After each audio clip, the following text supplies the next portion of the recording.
Okay, it's not letting me do the it's not letting me give myself any likes. So I'm going to see if changing the way that the live goal is, if that. Good morning, Leslie. How are you, love? Good morning, everybody. I feel so like, I mean, I woke up, I had a little bit of a headache this morning, which is still there, which is odd, but I feel like nice. Nice. But I feel really good about today. So I'm going to edit my live goal and I'm going to take the background thing off. I thought maybe we would try that, but and we'll just leave it the way that it is and see if that helps me. Okay, now I can tap. Okay. That's weird. I couldn't give myself any love and I was you've got to love yourself. It starts with you, right? Good morning, Julie. How are you? Good morning, Aniva. Good morning. Good morning. So today, yeah, I think so. And today we're going to do something a little bit different. Sorry, we're doing something different today, Diana. There may be time for cards at the end, but that was not the goal of today's live. Remember, we talked about this yesterday. We talked about how we're going to do some meditating and healing today. So we're not going to keep doing every single day. Just to be clear for anybody that's watching, we're not going to do the same every day, right? Because that's not who I was. That's not all that I am. My biggest thing is trauma healing, right? And mental health healing and all of those things. So I'm a healer before I'm an oracle. And I feel like we've done so many cards, which cards are great for clarity. They really are great for clarity. And I like to use them as an adjunct to what I do. But what I use, one of the things that I really like to say about what I do is take you from trauma to triumph. Right. So that whole going from that state or, igniting your self-love and empowering you to step into your light. That's really what I like to do. And hence why, if you'll see on, at least on that one there, it just has my name and Mind, Body, Spirit, Healthy, because my company is Mind, Body, Spirit, Healthy Self. And it's all about mind, body, spirit. And how when you create, there has to be a balance between all three of those. Those are my pillars, right? My pillars are the mind, the body, and the spirit. And when you have those pillars all balanced and you pay attention to all of them, you end up with a healthy self. A lot of us, we get caught up in the trap of, I'm just going to deal with my body, right? You get a lot of people who are really concerned with the material. So they'll exercise, they'll make sure that they look really, really good. They might even be concerned with the food that they're intaking, but that's kind of where it stops, right? Some of us are really good with our mind, right? We will do meditation. We will do mindset shifts. We'll do all kinds of stuff with our minds, but you have to have that spiritual in there as well. It has to be the mind, the body, and the spirit to have an entirely healthy self. So I didn't even pull cards today at all. I was a little bit late this morning because I was doing my own meditation. It's interesting that information kind of comes along at the right time, and the time that the information came along at was the perfect time for me to bring it to you guys this morning. Perfect. Thank you. Thank you, Leslie. And thank you, Julie. Thank you. So I appreciate any gifts. I appreciate anything that you guys give to me. Right? I'm here to serve and to serve from my heart and create impact. And so today I'm hoping that this meditative journey that we go on is going to help you very much so.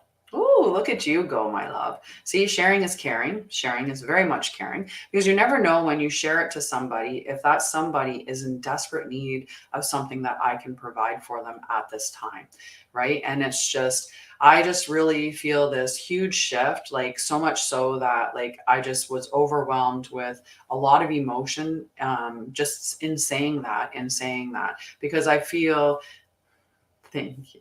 I love that. Because it resonates, right? When we get those feelings on, I'm very much in claircognizant, My claircognizant is very much my highest clair. And I have a lot of knowing. And beyond the knowing is the clairsentient, which means that I have a lot of feeling. And we all do. We all have these. It's just whether they're developed or open or not. Good day, Tree Hugs. How are you? So we're going to do some healing today, and we're going to do a meditation today. That's the focus of today. Maybe at the end, I'll do some cards or something like that. That, it depends on how I'm feeling energetically or where we are time wise, but timeline wise too, because we're going to do some timeline shifting. If you're interested in that, then stick around. If not, then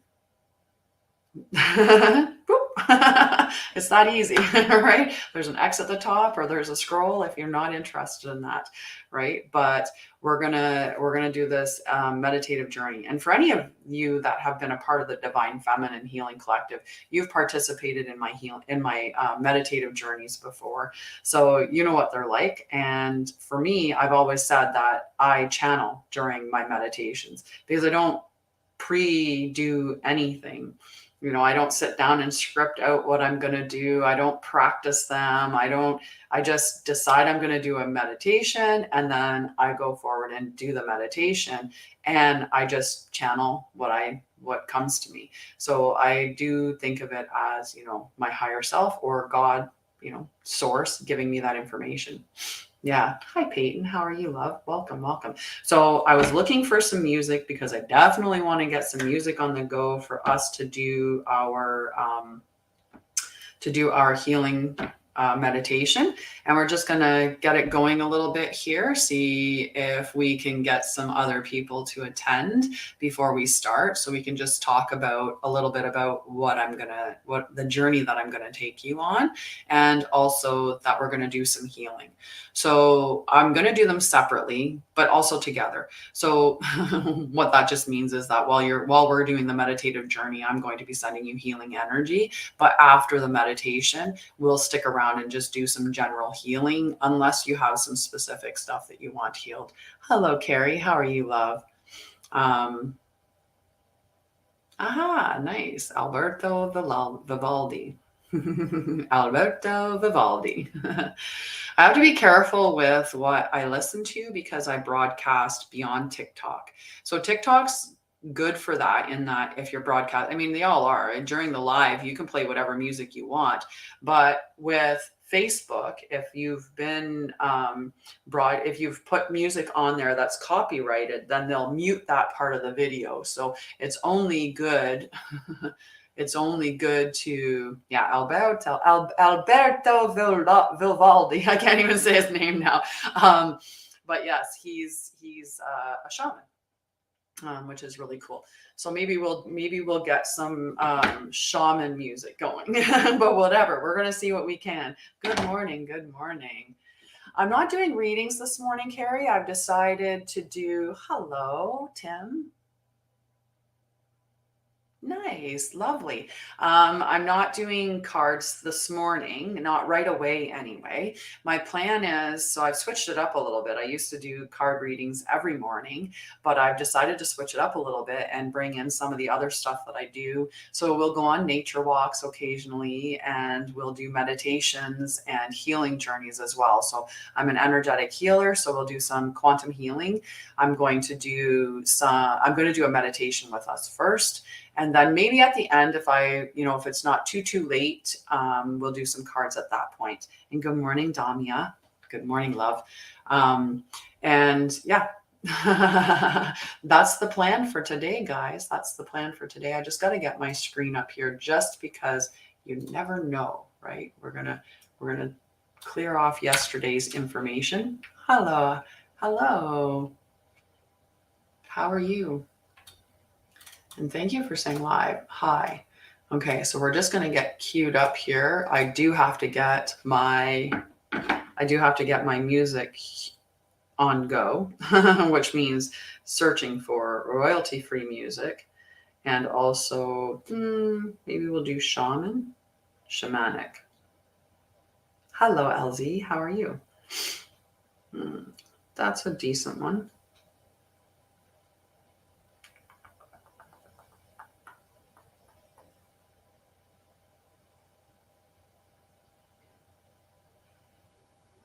We'll have to change our music at some point today.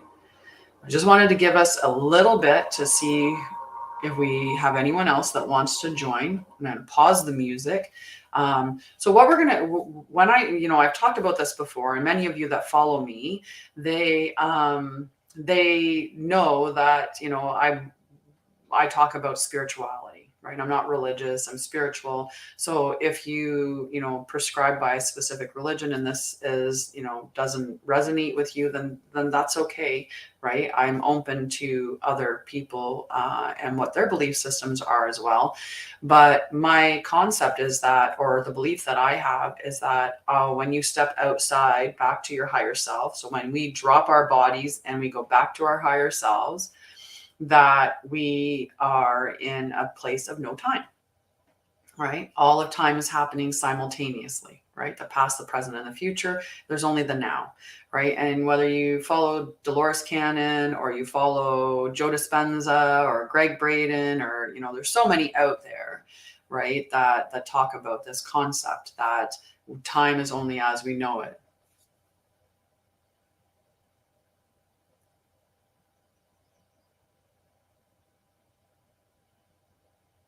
Love to you, friend. Definitely see you tomorrow then. So one of my friends is live. I wonder who's live. It says one of my friends is live. Interesting. I'm going to share it too. I want to share my live through Facebook, or sorry, through TikTok. That's the word. Oh, we've got I'm looking at, who do we have already here? Skipping past them. We've got this person. We've got this person. We've got that. Okay. So because time is happening simultaneously, right, then we have the capability of stepping back into our past in our memories and change the course of what happened. Right. And there's all these this talk of timeline jumping, right? Because all these different timelines are happening simultaneously. And so if you can, it's kind of like when you have a pivotal moment, there's a timeline where you chose the other. There's a timeline where you made a completely different choice. Right. And we can check that. We can get onto that timeline if we wanted to. But what I want to do is kind of rewrite our past through a journey, through a meditative journey, so that it will alter our future, because everything in the past that happens is how we show up in the present, right? And how we are in the present is how we affect our future. Even though it's all happening at the same time, we don't see that, because in our human form, in the material realm, in the earthly realm, we see time as linear. We see it as yesterday was 24 hours ago. When we were 6 was, for me, 32 years ago, 42 years ago. Oh my goodness. That's hilarious. I can't count. I forgot how old I am, actually, and that's okay. That was funny. Go back in time, but can't remember how old I am. That was hilarious. Okay, so I'm just going to send it out to some more, because, like I said, sharing is caring.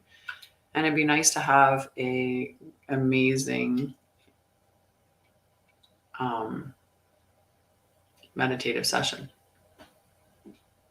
What are you stuck in, Lexi? Are you stuck with making a decision? Are you stuck somewhere within your life? And yes, I do have a free clarity call for anyone that's interested. You can sign up for a 30-minute call with me, and we can talk about whatever is affecting you and also determine how I would help you. I'm 48. I'm 48. I turned 49 this year in December. Good morning, Steve. How are you, love? How are you? Mind you, I don't typically, I always say I don't prescribe to age, because we are all ageless. Our spirit is eternal. So how do you really measure how old you are? I'm probably like, who knows? And if all time is happening at the same time, then what is time? Right? So, but in this human body, my human body is 48 years old, I guess. Oh, what is my favorite movie? Hi, Steve. Look at that. Twinning. Twinning ages. What is my favorite movie? Ooh, that's tough. That is really tough because there's so many, right? Aw. Oh, you can do yoga. Do face yoga. Okay. So do face. Aw. Accept the help that is freely given. So I do. I had children really young. So my children are shocking. My oldest son turns 30 this year, and my youngest son turns 28 right after I turned 48. Like, he was born just after my 20th birthday. Um, my life is always the same as Melissa's. So with changing things for you, Lexi, it has to start within. It has to start with your belief system and how you see yourself, right? The healing journey starts on the inside and then is projected outwards. So if I don't think that I am worthy, I'm going to keep putting myself in situations where my nervous system is going to get the chemicals that it's addicted to, because that way that our body feels on the inside, all the chemicals in our body, we become addicted to them through the experiences that we have. And our nervous system predicts that those situations are familiar and equaling safe. So yes, I can do that. We'll do a facial yoga. I'll show you what my routine is to do. And I don't do it. I try to remember to do it every day, but don't always. See, so totally having like, this is my ADHD showing up. See a comment, and then I jump off into the next one. But I'll come back. That's the one thing that I will do. So Lexi, so with the how you feel, right? So if you feel on the inside that you're unworthy, your body, the feelings of unworthiness are putting a specific chemical makeup within your body, and your body figures that that chemical makeup, because it's familiar, is safe. So we're hardwired to keep seeking out situations that will show us that we're unworthy. So that's why we get stuck, right? That's why when you see people who have like an unhealthy relationship, they leave that relationship and then go back to it, right? You have to do protection. You really have to do protection. Work on your aura, on patting down your aura on the outside of your body and saying that it is firm. Hi, Selma, love. The other thing would be an energetic bubble. So I like to cast this golden bubble around myself, and then I call in Archangel Michael. You can call in other archangels as well, but I've always called in Archangel Michael as a protector. And I've asked him to show me how to strengthen my protective shield. And then I call my energy back to me. I do this within meditations as well, but I call all of my energy back from me that is being used without my consent and that is not for my highest good. I call that back to me. And then I also cast away any energy that's within this protective bubble that I've created that is not for my highest good as well. Any negativity. Hello, love, Mike. And your name, Jack, that's what my grandson's name is. He just turned 5 2 days ago. So yes, so doing that is a big help. One other thing is when you're going out in public, right? When you're going out in public, the thing that I like to do is envision myself being in an egg, like in an egg of safety, right? And you can zip up this egg and just imagine yourself zipping it up. And I've always thought of this as a semi-permeable structure. So what that means is that some things can come in, but not all things. And what I've allowed inside that to come through that shell is anything positive, any energy that is beneficial to me. And then what I cast out is anything that's negative just bounces off the outside, bounces off, right? A lot of the black crystals are great for protection. So like black onyx, I'm looking at them. There's tourmaline, there's My brain is obsidian. Thank you. Thank you, Helena. I was like, what is the other black one that I'm trying so hard to pull to me? Obsidian is another great crystal to use as well for protection. So, and there are quite a few other ones. And then you can also get into doing runes. So I like to draw runes on me. This one here is a success and prosperity rune that I like to, so I like to draw runes on my skin. You're welcome. You're welcome, Kelly. But yes, obsidian is very, very handy for protection. So Helena, I'm going to talk to you about your not accepting help. Okay. So a lot of times we'll sit there and we'll be like, God, please help me. Please help me. And then God will send us help and we'll be like, not that help. So there's a story and it talks about, this family, they capsized their boat.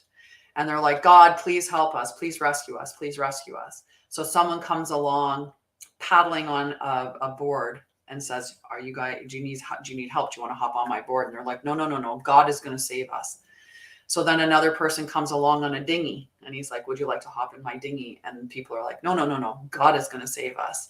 And people keep coming along in all these different, no, I didn't step on my glasses. So they keep coming along, sending all these different things to help us. And then the family they eventually drown.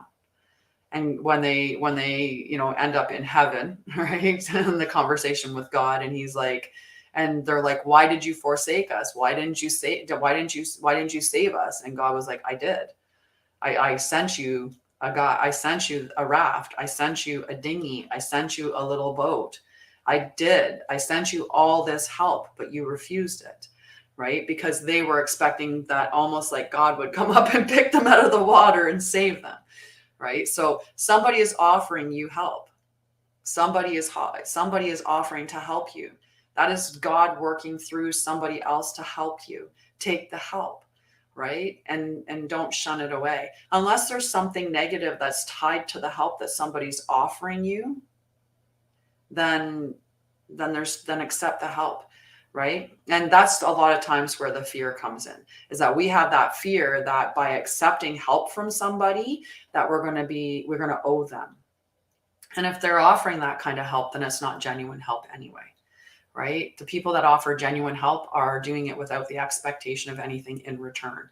So the same thing as yesterday when I stopped the traffic on the road to allow a snapping turtle to transfer from one side of the road to the other, because there's a pond on one side and there's the water. Why did I just lost it? But there's another water space on the other side and he was crossing over it. So I just stopped the traffic to allow it. I mean, the turtle's not going to pay me back, right? From spending my time there, or even potentially putting myself in danger by standing on the road to guard him, right? But I didn't do it for that reason. I did that to help the turtle. Yes, exactly. And you don't know how it's going to show up, right? It shows up the way that it shows up. Yesterday, I said I've lost my glasses. So yesterday I went for a walk, and I don't need my glasses to see a lot of things, right? I just need it to read text.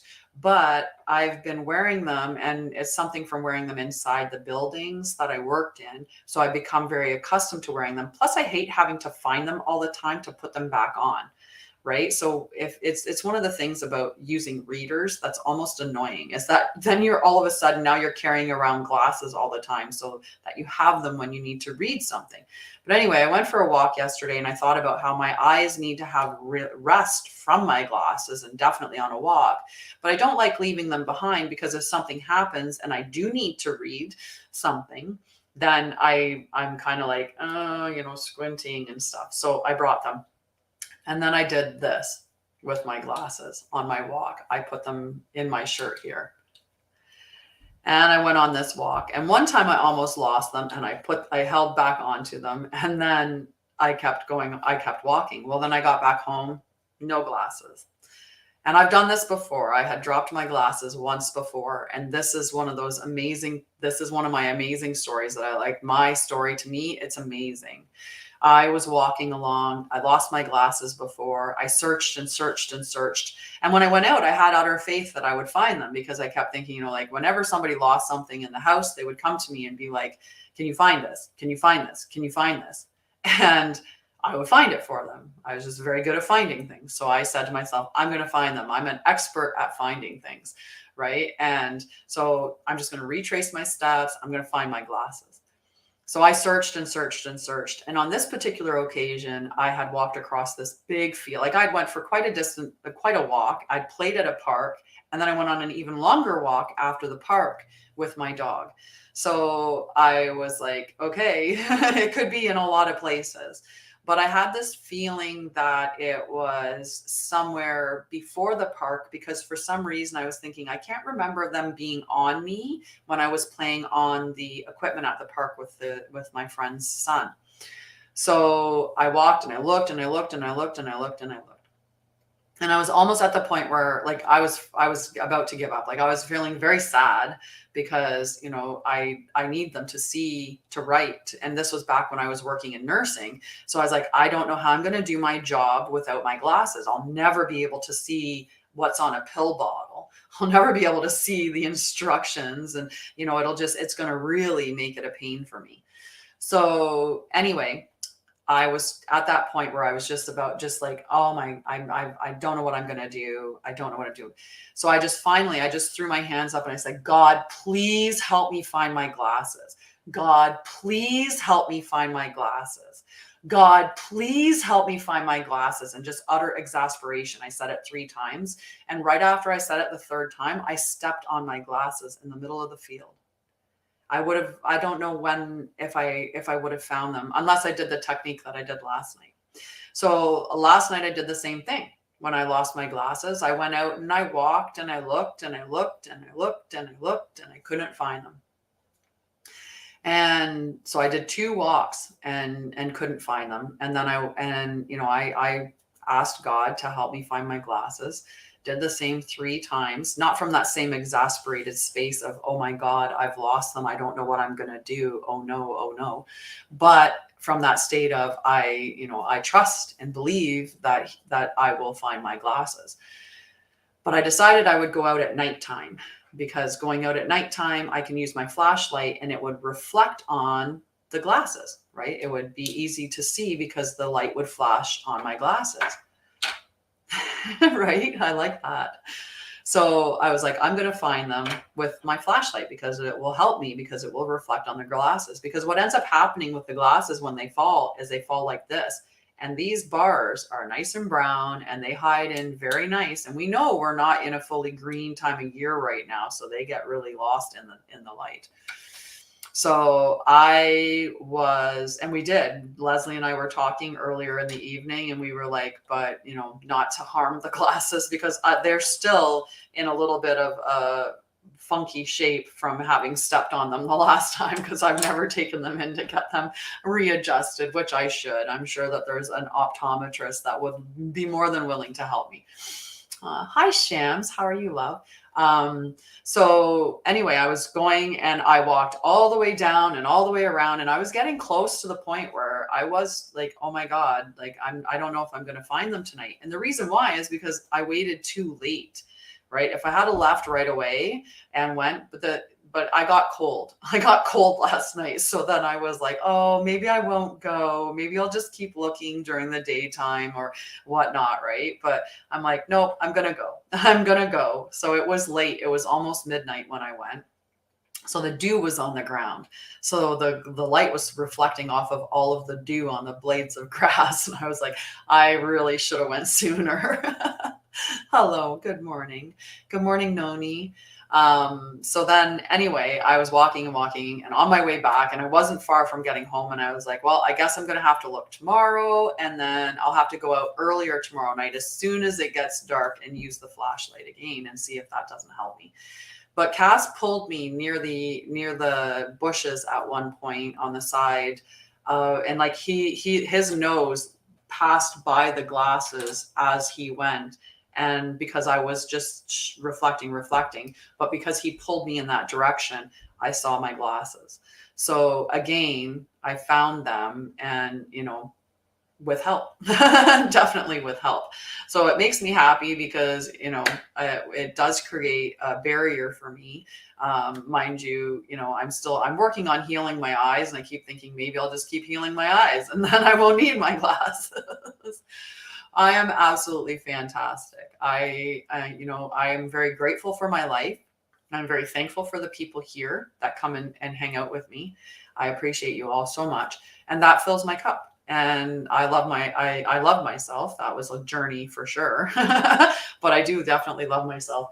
And I love that golden doodle. That no, he's not a doodle. That golden potato over there. He's a good potato. And he makes me very happy too. And I love the beauty of the world that's out there. There's some new flowers coming up in the backyard.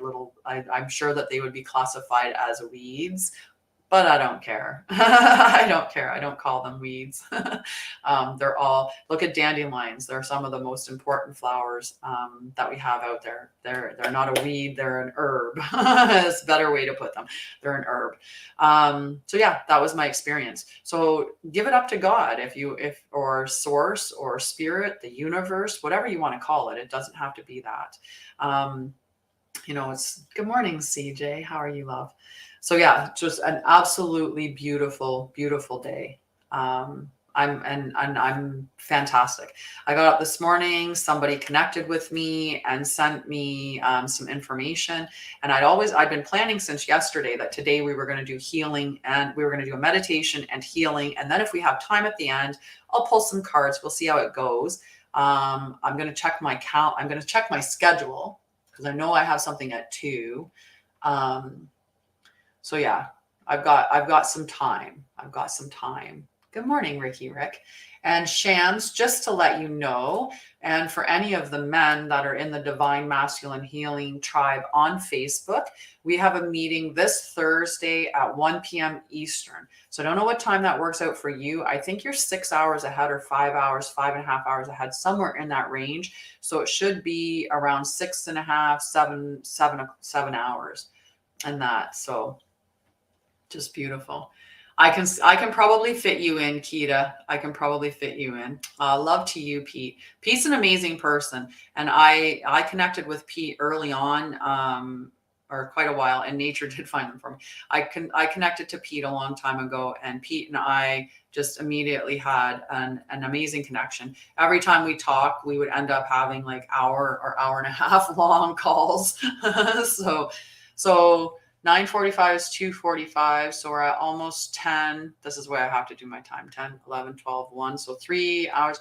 So yeah, you're looking at 6 o'clock, about 6 o'clock in the evening. So I guess you're 5 hours ahead with the time, with the daylight savings. There we go. With the time change, you're about 5 hours ahead now. So yeah, it'll be around 6. And if I'm wrong in my calculations, then it'll be at 7. But you can convert Eastern time, 1 o'clock Eastern, into your time zone, and determine what time that would be at. But that's this Thursday, so hopefully that works for you, Shans. But if not, I will hold the meeting open for about 15 minutes, and if nobody attends, then I close. Well, maybe a half an hour, but 15 minutes to a half an hour, and then I close the meeting down. So I do give people a little bit of opportunity if they're going to be late, and I like that, Jack. All right. Find everything for you. Yes. I'm going to work on quantum fixing my eyes. I did have a chain that I had on my glasses, which is funny because you feel like you're a little old lady because you've got the chain on your glasses. But I can't remember what happened. I think that Cass jumped up, or no, actually it wasn't Cass. It was my friend's dog. My friend's dog was always jumping up on me. Like he attacks me when I come over. He loves me so much. And he jumped up and he caught the chain and broke them. So then I didn't have them anymore. Hi, Furtive Iki. I'm not sure if you're still there. Definitely do that. I'm going back and reading through the comments. So I'm seeing that Helena said, my girlfriend told me Last, she was going to give me anything I needed to get it on the road. Things come back in different ways. Like you may not get like she might help you now, but then you're going to help her later, right? Yes, yes, absolutely, Pete. Absolutely.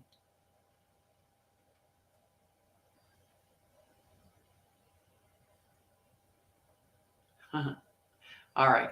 I think I scrolled back quite a bit. We've got a bunch of new messages to work through now. All right. So we're going to come back. We're going to come back.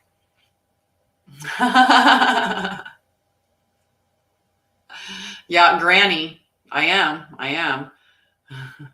So on my website, or like if you go to my link, 11.1 likes, guys, that's beautiful. But if you go to my link in my website, right at the top is a red button that says free clarity call, and you can book a call with me there. And my website is on my profile.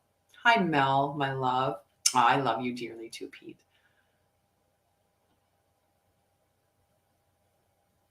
Good morning, beautiful.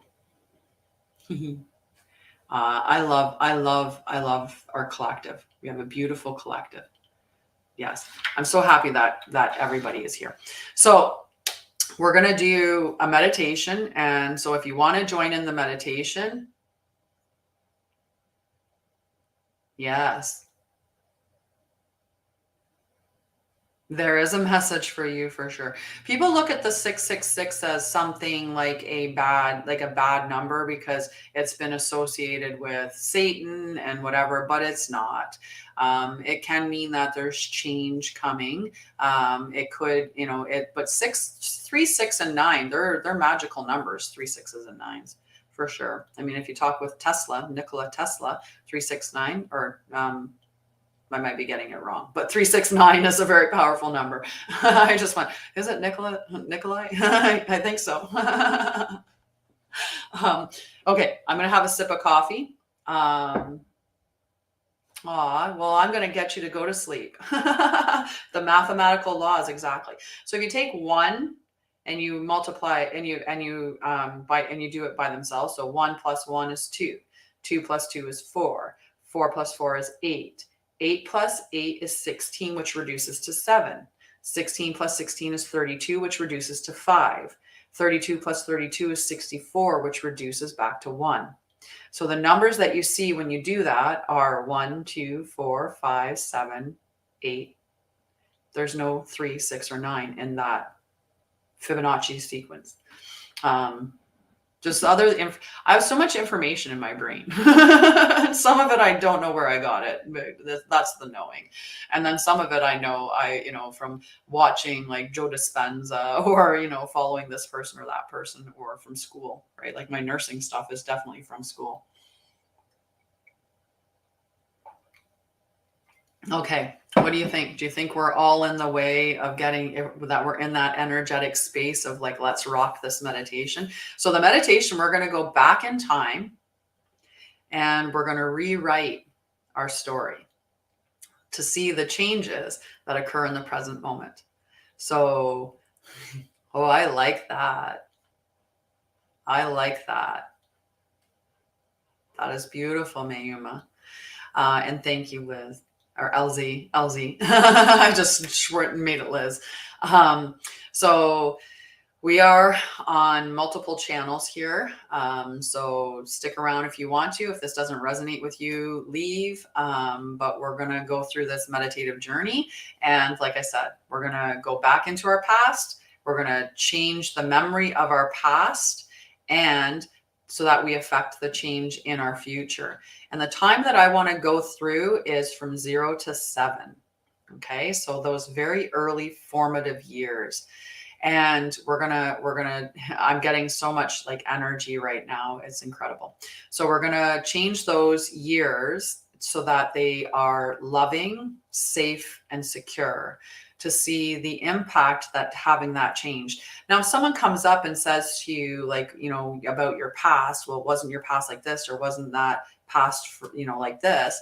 What we would say is, well, we've had multiple pasts, right? Depends on what timeline you're talking about, right? That's all it is. We're just going to step into the timeline that was of our highest good, where we had a beautiful, wonderful, safe, secure, loving childhood. Is this for the highest good for Leslie? Is this meditation in the highest good for Leslie? That's a yes, Leslie. If anybody else wants me to ask if this is in their highest good or if this is something that they should do, we could do, is this in the highest good for everybody that's watching?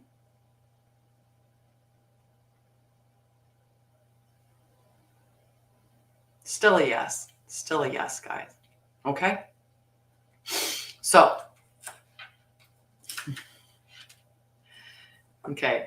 Is this an LZ's highest good? Or sorry, is this Leslie's, is this good for Leslie? Is this good for LZ? We won't even say highest. We'll just say, is this good? Is this good for Pete? Still saying yes. Okay. Is this good for everyone that's watching at this time? Okay. Beautiful. It is going to be a good day. It is going to be a good day. Okay. So I'm going to cue up our music. And this is going to be interesting because I have spent so much time recently with my eyes closed during meditation, but that's fine because you're going to have your eyes closed, and I'm probably going to close my eyes through it as well. I'm not doing that right at this time, Shams. The goal today is to do a meditation and then healing. And then at the end, if I still have time, I'll look at doing cards or divination with the pendulum. Okay. So we'll look at that at another point. Okay. They were just asking if this meditation was going to be good for them. Okay. All righty. So let me know the volume of the music before we get started, because I want to make sure that it's not overpowering. Okay. Fair enough. I recognize that, Leslie, for sure. Okay. Okay. So let me know, thumbs up, or it's good. It's good. It's good. It's not too loud for you, Shem. A little less, CJ. Okay. I'll just put it a little less, and we'll leave it at that. Hi, Lexi. Hello, loves. Okay, so we're gonna do a meditative journey. If you don't want to be a part of this, that's fine. Just go like this, or hit the X button, whichever, whatever you need to do. But we're gonna go into our past, and we're going to change the past. We're gonna reimagine a different past for ourselves to see how that affects our present. Because if it affects our present in a positive way, it's going to affect our future in a positive way as well, right? Because our past affects the present that we're in, right? And then that present is what we derive our future from. So let's go on this journey. So for everybody, the biggest thing I want you to do is make sure that you are in a safe space to be able to meditate, that you can, love you, Madamia. You have a beautiful, beautiful day, love. I hope to see you soon. I got to meet Damia in person. Just lovely. That is the weirdest call. It came in from unknown, just unknown. No information, just unknown. Have you ever seen that? Have you ever seen that? Right when we're about to start the meditation, unknown is calling. Yeah, okay. I mean, I've seen private calls and stuff like that, but straight up unknown.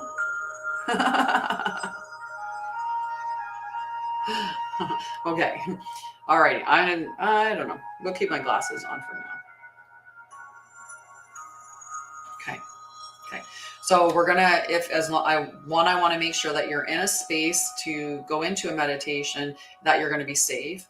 You should put your phone somewhere so that if you do, get into that really relaxed state, that you don't drop it.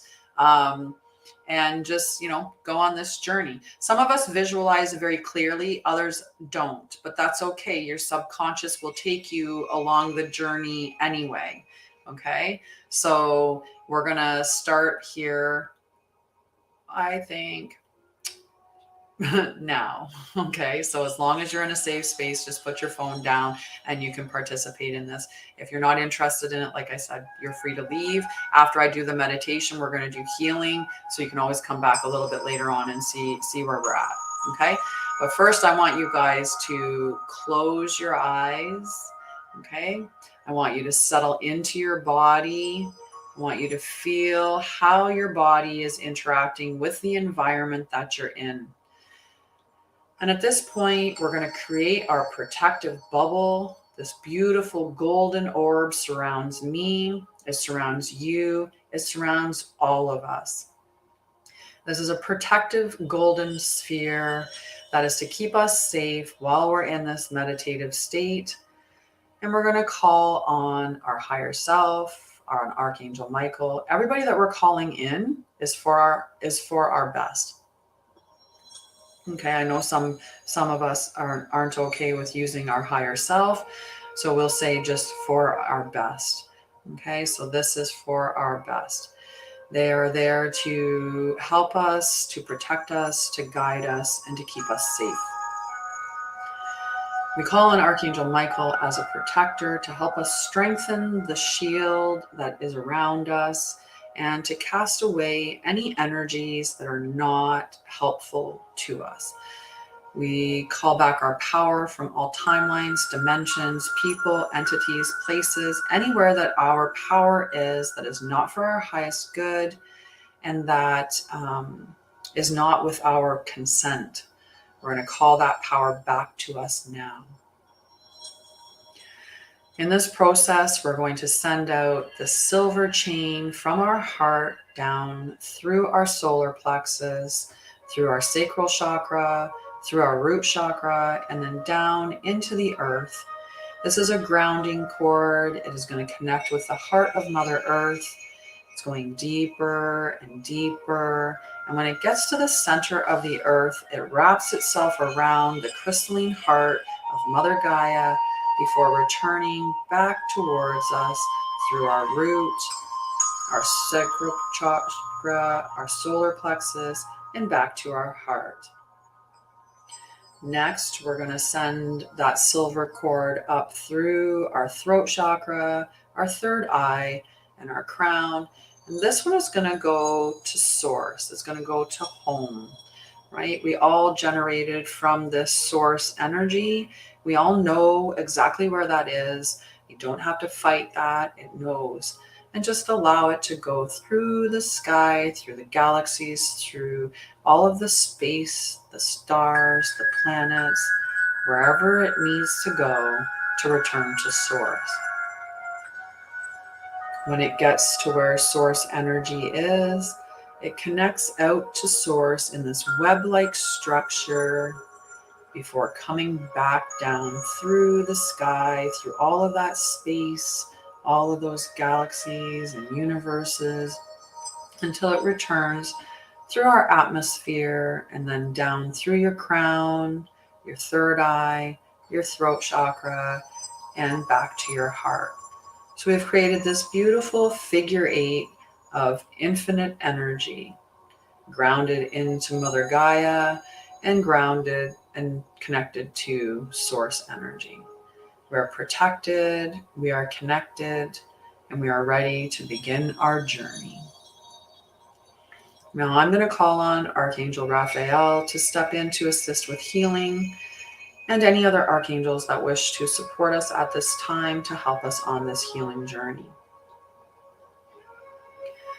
As we sink into this space, we're going to take 3 nice deep breaths into our stomach and then our chest.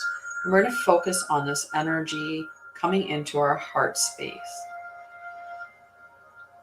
We're going to start with 1 breath now, big deep into the stomach, fill up the chest. And then we're going to let it go nice and slowly. And as we do, we're going to sink into that space, feeling ourselves firmly connected within all 4 layers, our spiritual body, our physical body, our emotional body, and our mental body. We're going to take another deep breath into our stomach and then fill up our chest. And again, as we let it out, we're going to sink more firmly into those 4 bodies, feeling ourselves nice and relaxed and connected. And one more breath into our stomach and our chest.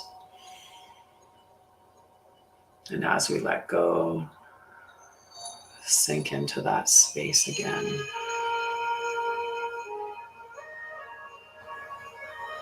Now that we're fully in this beautiful meditative space, protected, being healed, and surrounded by all those who want nothing but our best, we're going to, in our mind, open our eyes to see ourselves being held as a baby. As we view this picture, we are going to see loving smiles and embraces. We are going to see ourselves being held safely and securely.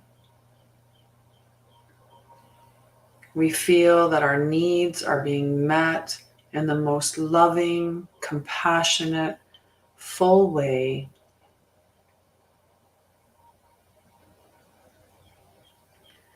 We are surrounded in this beautiful bubble of love and security.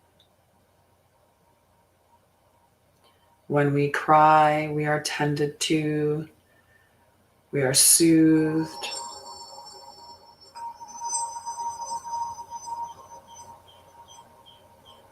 We are held and rocked and loved. We are fed and nurtured and cleansed and clothed.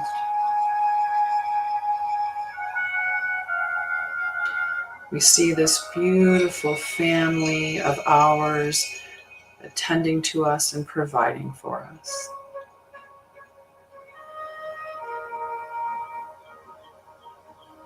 We grow quickly through this phase and see ourselves starting to crawl and gradually walk, continually surrounded by unconditional love and support.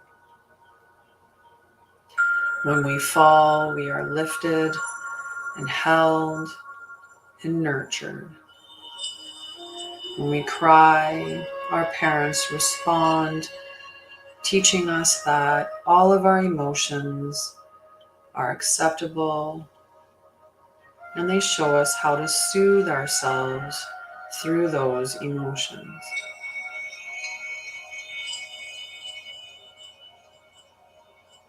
As we continue to grow, we are provided with the freedom to express ourselves however we feel called to express ourselves. Our hands are held, we are supported, and we are always surrounded with that unconditional love. When we cry, we are taught to ask ourselves why we feel that way and move through it with compassion and kindness. When we are angry, we are told that that is okay, to sink into that and figure out where it comes from, and to soothe ourselves through all the various emotions that bubble up through us.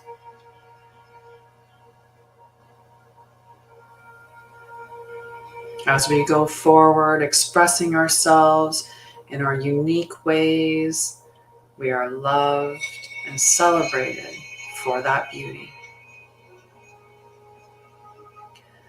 Some of us dance I mean, we all dance, but some of us want to dance and take classes. Some of us want to paint. Some of us want to sing. Some of us want to play sports. Some of us want to play with numbers. Some of us find ourselves lost in books. Some of us find ourselves writing.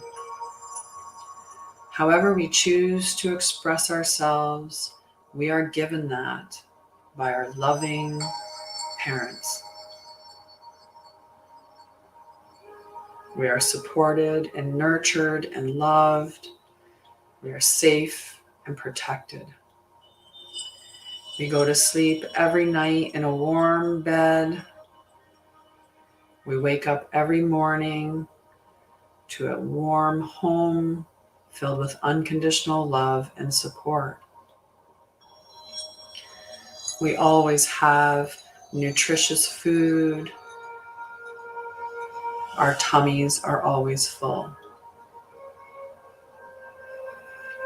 We are always able to express ourselves as who we are, uniquely, beautifully. And you can feel this energy in your heart glowing with these beautiful threads, these golden green threads that stretch out from your heart and 3 feet around you and circle back towards your heart. This beautiful electric magnetic field of your heart is glowing in this most magnificent color.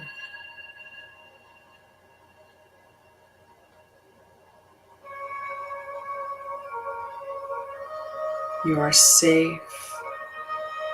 The feeling of safety spreads throughout every cell of your body.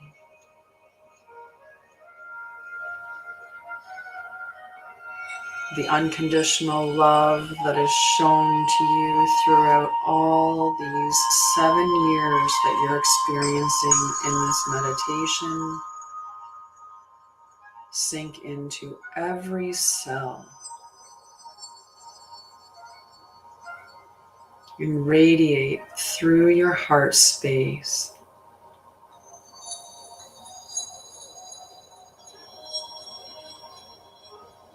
Your brain has developed beautifully through this time, being nurtured and cared for in the most splendid of ways, with unconditional love, safety, protection, nutrition, and authenticity.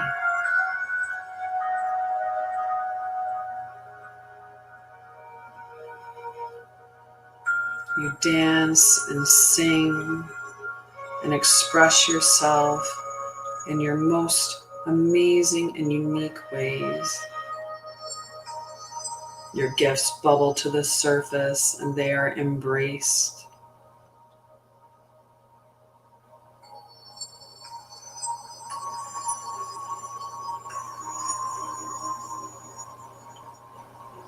You're 7 years old. You're happy, healthy, and whole. And as you climb into bed and lay your head on your pillow, you close your eyes and return to your safe, protective bubble in the now. Archangel Michael has been protecting us this entire time, and Archangel Raphael has been healing us, healing our timelines, healing our bodies, healing our mental body, our emotional body, our physical body, and our spiritual body. As we sink back into the now, we feel our body as it connects to the environment that we're in. We start to retract our silver cords from the heavens and from Mother Gaia back to our heart. We thank all of those who have came to be with us, to help us through this journey. We thank them for being here and guiding us and supporting us in what is best.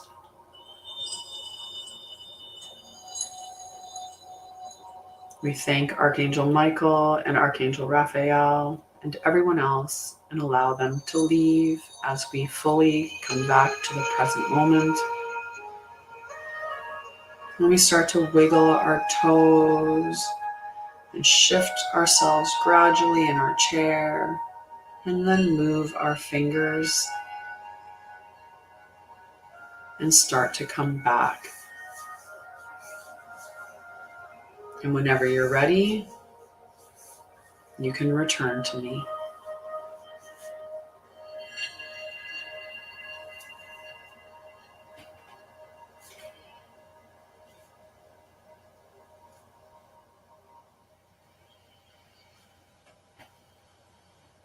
And then we can always talk. Good morning, love.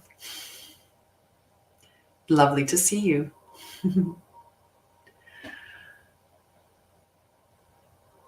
I could cry. I feel so like not a bad, like a very happy, like a just a.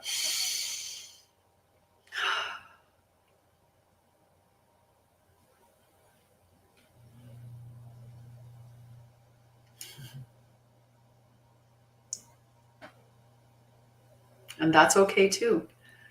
That's okay too. Aw. You're so welcome. It was beautiful. Yeah. But we'll do more. We'll do more meditations, coming up in the future. But yeah, sometimes it can be hard. Oh, a little one in the here and now. Oh, I love that. I love that, Mel. That's a beautiful experience. Hello, I'll take a coffee call. Hello. Return to ourselves with our knowing, our claircognizant. Oh, love. Yeah, and I should have and I'll keep that as a note. CJ, is just to remind us that we don't have to resonate this as your subconscious will take it in, even if you don't feel that it's true, but that your subconscious will.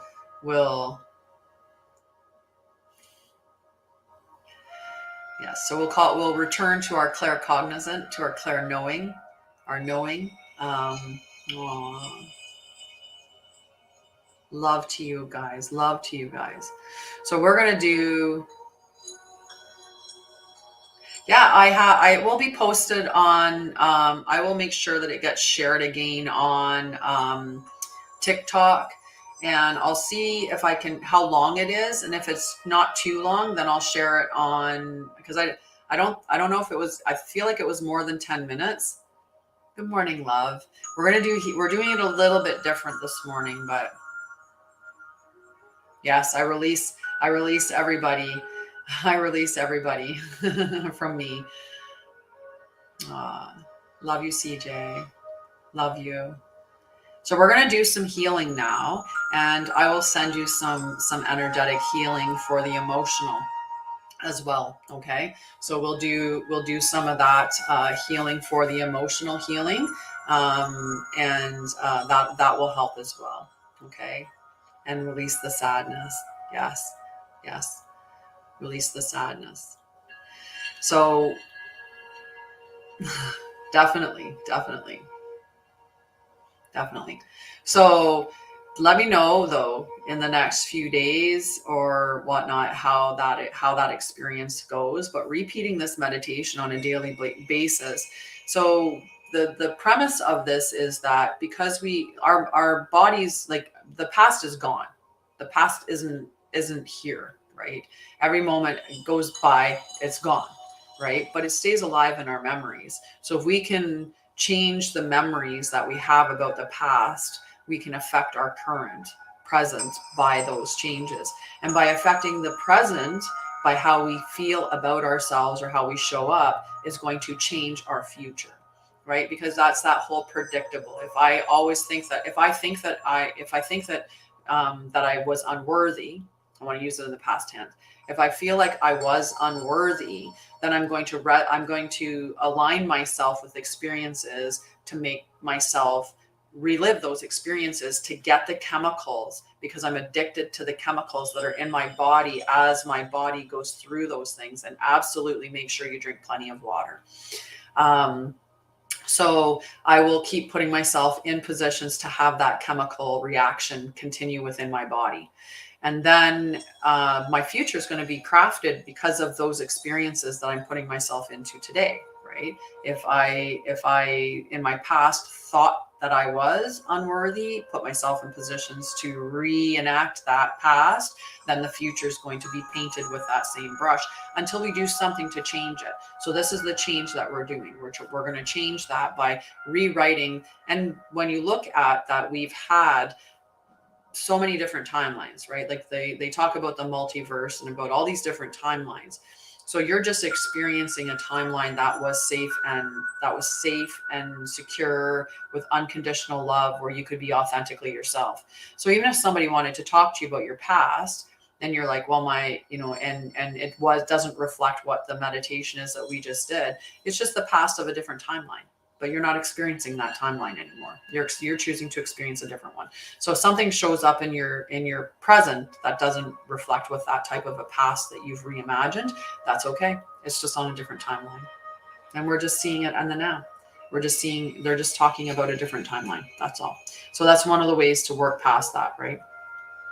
So we're going to do some healing now. I'm just going to go take a pause for 2 seconds. I drank water. All right. Well, I'm encouraging you guys to all drink water as well. So I've drank quite a bit of water as well. So, and I'm going to refill my cup. I always start every morning drinking my moon water that I have put a lot of beautiful words into. And I drink my moon water, and then I have a glass of not tap water. I have a glass of tepid. I never know if I should say tepid or tepid, but anyway, tepid water. Room temperature. How about we just say that? Room temperature water. I have a glass of that, and then I've had already a cup of coffee. So I'm going to go to the bathroom really quickly, and then we'll jump into the healing. Okay, so we'll do some healing after that, and then I think we'll have time. We'll do some cards at the end. Yes, filtered water for sure. I have well water, but I do filter my well water because it's hard water. So there's a bit of iron component to it. So I do filter it as well.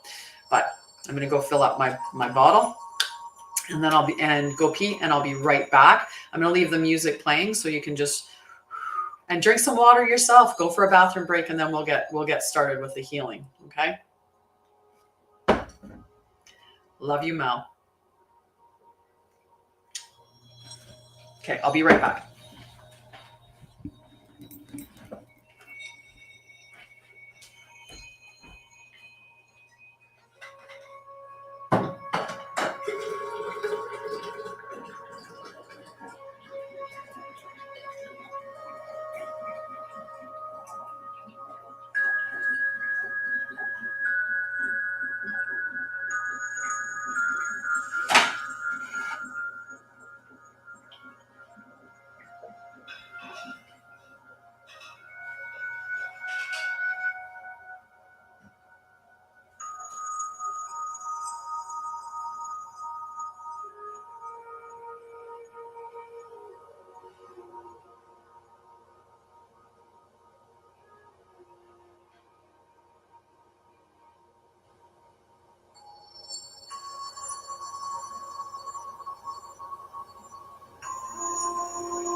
Good morning. Good morning.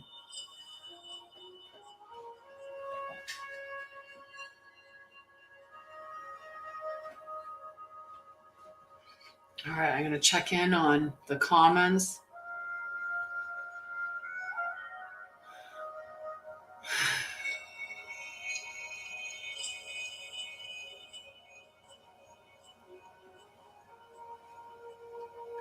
Hi, Whitney. That's really disrespectful to come on someone else's live and spam people. It's really, just really disrespectful. Please go and do your own work and find your own people and, but don't spam on mine. Thanks. Love to you.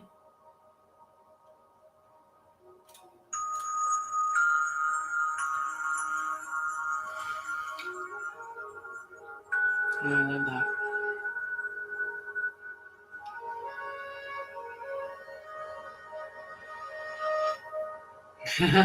Yes, we did. Good morning, Oliviera. But I will be sharing it. Like I said, it'll be on Facebook for sure because they all get saved to Facebook. And then they get, and it'll be on YouTube as well, on my YouTube channel. Hi, Nanny Nisi. Okay, so we're also going to do healing this morning. I had already determined that we were going to do meditation and healing, and then if we had time afterwards, we'll do some cards and clarity. And I think that we'll have definite time for that, because I'm only going to do some healing for I don't know how long. We'll see. We'll see what the energy feels like, right? Nikki. Hi, Nanny Nikki. I love it. I am Nana B. Nanny B. That's what my grandbabies, I'm trying to get them to call me, but they call me Tanya. Like nobody, it's this weird little thing that goes on in my family. I joke around and say that I don't feel like a grandma because I don't. It was funny when I was at my nephew's birthday party the other night. My niece goes to my son, Christopher, is your mom here? And so there was me, my mom, my brother, and my son, his son, and then his two daughters. So that was who was at the birthday party. And my niece goes, Christopher, is your mom here? And he's like, yeah. And she's like, who is she? And he points to me, and then she looks at me. And she goes, are you older than him? or said to him, is she older than you? And her mom was like, that's like the best compliment you could get. I'm like, but my family sometimes calls me his sister. So I don't know. I feel like an auntie more than a grandma. I don't feel old enough to be like, I don't know. It's just weird. My mom, she feels like the granny. But anyway, I'm trying to get them to call me Nanny B, but they call me Tanya. My grandbabies call me Tanya. So it's funny. Aw, that's beautiful. That's beautiful. I love that. Okay, I have to have some coffee because my coffee's getting cold. Yeah, I have my oldest son has two. My grandson just turned 5 on the 7th. He was a Mother's Day baby or a grandmother's day baby, a Mother's Day baby. And yeah, then my second grandson is 2. He'll turn 3 next January. So he just turned 2 in January. But yeah, lovely. Okay, so we're gonna do some energetic healing. So this is just going to be general. I'm going to definitely give some emotional support for everything. And why Nanny B? My last name is Baldwin. So I wanted to be called Nana. I was like, I don't feel like grandma. I'm like, so Nana. So then, but her mom wanted to be Nana. So we both couldn't be Nana. So then I said Nanny. And then she said that her nanny was Nanny. So I couldn't be Nanny. So then I thought, well, I'll do Nanny B, but not Nanny. I was NANIB, so that it would be like separated. But for a long time, they were getting me called grandma. And then my mom came along and was, really, really involved. So she was grandma. And I'm like, well, why can we both be grandma? But I mean, like, that doesn't make any sense. So we were always trying to figure out a different name. So for a while, they called me Yaya. They called me Yaya. They were trying to get, I was like, call me Yaya. So, right. So yeah, Tanny. That's what my mom calls me as my pet name, was Tanny. When my mom was really happy with me, I was Tanny. When my mom was not happy with me, I was Tanya Jean Elizabeth. and, and if she was really, really not happy, she threw the Baldwin in there too. Right? Like how many parents do that, right? The angrier they are, the more names you get put in. So so Tanny would work. And that would be actually quite cute. That's a really good suggestion. We'll see. We'll see. Tanny the nanny. I like it. I like it. Julie, you win. You win with that name. You win with that name. But I had Yaya for a bit. Yaya. But Tanny is cute. I'll just get him to call me Tanny. Okay, so we're gonna do some, and it was funny though. I used to, when Jack was a little baby, and I used to say it was the adventures of Jack and Nanny B, and I was going to write these stories about the adventures of Jack and Nanny B, but maybe we'll just change the books and call them we'll call them the adventures of Jack and Tanny. Yeah, I just took the ya on the last of my name and doubled it. Yeah. Yay. But there's Aww. They'll do that eventually. Sons tend to do it a little bit later, and there's never any rush, right? We want to expand. We want to allow them to come to us when they come to us, and they will. And then you'll be like, oh my God, it can be great, but then it can also not be great. My grandbabies live a solid 18-hour drive from me, or about an hour and a half flight minimum, I think, from here to Nova Scotia. So they are a good distance from me. It was really great when they lived close, but then they moved. I used to be in Alberta, so they used to be like a 6-hour flight. And about 40, 50, no, I guess it would have been about 50 some hour drive. So they were a long way away from me, and they're closer now, but it's still, they're a great distance from me, and that makes it challenging. So yeah. Oh, nice. I've been to Winnipeg. I had a great flight nursing story about flying. Like, I used to work as a flight nurse and I flew into Winnipeg. No, my son, he should be doing something to beautify environments, to make environments better, but it is a big country. Um, oh, that seems like that's a good stretch from Michigan to Florida. That seems like a really decent stretch too. Um, Very big country, Robert, very big country. And yeah, I flew into Winnipeg once, and I took a trach patient, so a patient that had a trach and was on a respirator. So we flew this person into Winnipeg because that's where they were from, where their family was, and they'd been in this big accident. So I worked as a flight nurse, and I would help repatriate patients back to their home. Or fly with people who had medical issues in order to help them. And sometimes they were deportations from Canada, where they were like actual criminals, and we were getting them back to their country of origin. But in order for us to do that, they needed to be supported medically.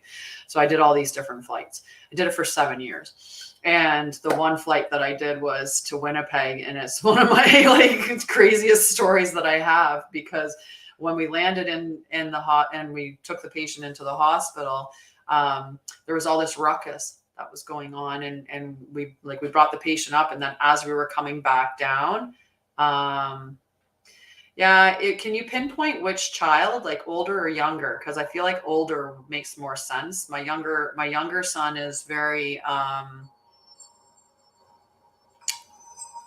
don't know how to. He's a very fit, healthy individual. Like my youngest son, I could see him doing things in either the areas of finance, or in the areas of physical fitness or nutrition. And I've always tried to get him into my company to help me on the physical fitness, nutrition side of things, to just be like to work with me there. But I have to be able to pay him well.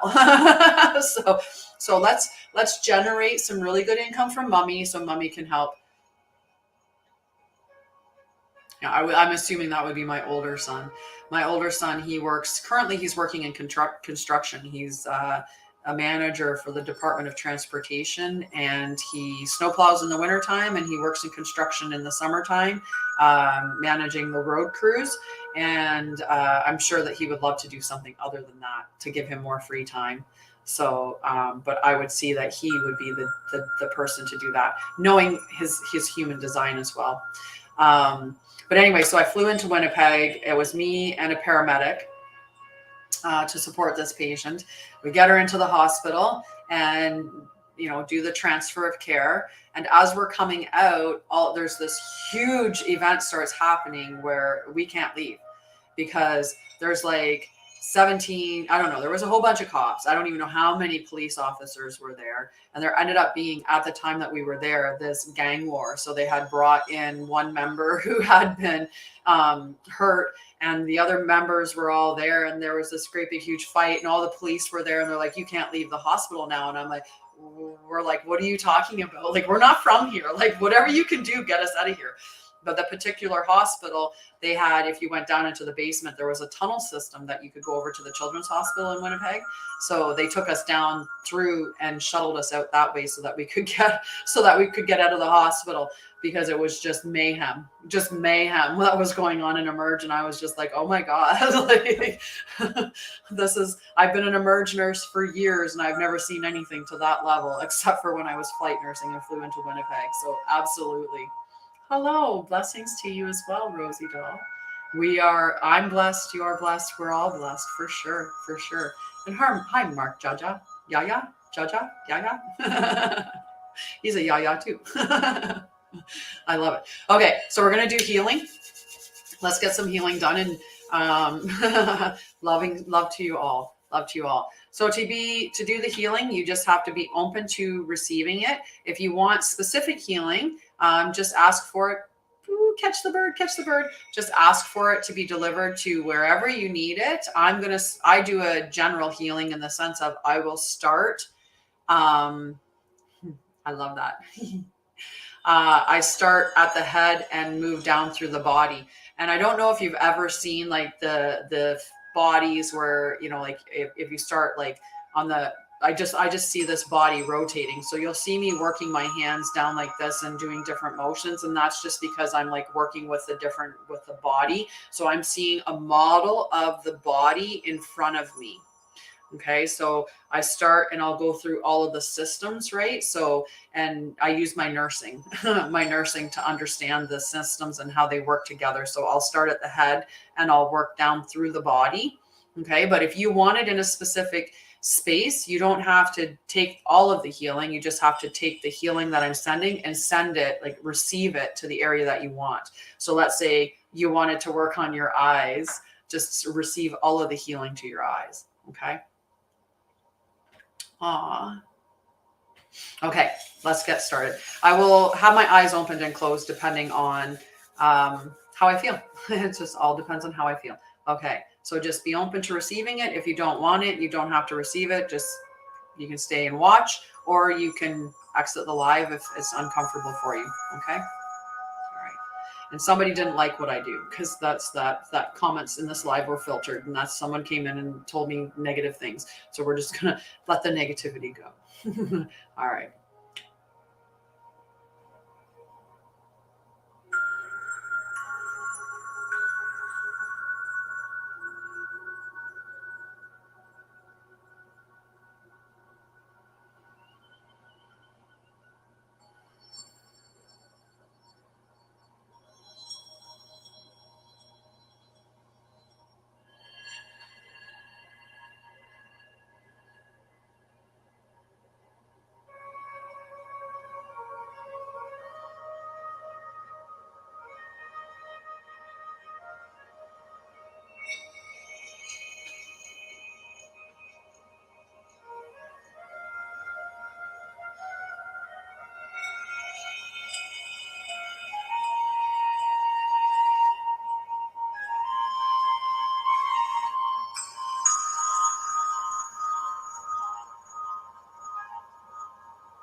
So if anyone's just popped in, I'm just doing healing. In order to receive, you just have to be open to receiving the healing. If this is something that you're not interested in, just you can either exit or you can just not receive it and stay and watch if you'd like. Blessings to you, Steve.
Hi, Ricky.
Okay. So we're going to step out of that. I went through all of the systems, starting from the most internal system all the way out through each of the systems, from top to bottom, multiple times. So the bones, your veins, your nerves, all the way through the muscles, tendons, like all of it. And I followed down through your trachea into your lungs and saw them as expanding, beautiful, open, bringing in such amazing air. I worked through your heart, through all the pulmonary vein, like through the pulmonary veins and through the like through the whole vascular system. Okay, so all of your veins and blood vessels. Okay, and through your heart, and I sent a lot of love into your heart, and even saw it, went through the valves within the heart and saw the blood flow going through appropriately, and all the way through your body, every system. Okay, so that's what I did there. So like I said, I used my nursing knowledge of the body system combined with quantum healing and going. I was on my own little journey in my mind, and that's funny. We stopped, and the shaman music stopped just now too. Hi, girly. Hi, Mars. Hello. Peace. Peace. That is so funny that we stopped right at that time. So let's cue up some other music. Let's see which one. We gotta find one that's definitely frequency-free music, royalty-free frequency music. When I did, yeah, it felt really good. I was on my own little journey in my mind, seeing different things. A lot of purple and yellow, almost look like, in a way, like between eyes, and then also seeing clouds, like between seeing eyes in my mind, and then also seeing like what would be like blue sky with clouds, even though it was purple and yellow, but it kind of gave that. Yeah, the reason why I can't do that is because I have to stay with royalty-free music, or else it mutes this section. Like it would actually mute this section from being shared, because they'll go through and listen through the whole thing, looking for music that is copyrighted, and any section that has the copyrighted music, they mute that section. So I can't do that as much as I would like to. It's different when I'm just doing a session on TikTok, which I don't share to anything, but because this is being broadcast on Facebook and YouTube, and LinkedIn, they would just shut that part down. So it wouldn't resonate.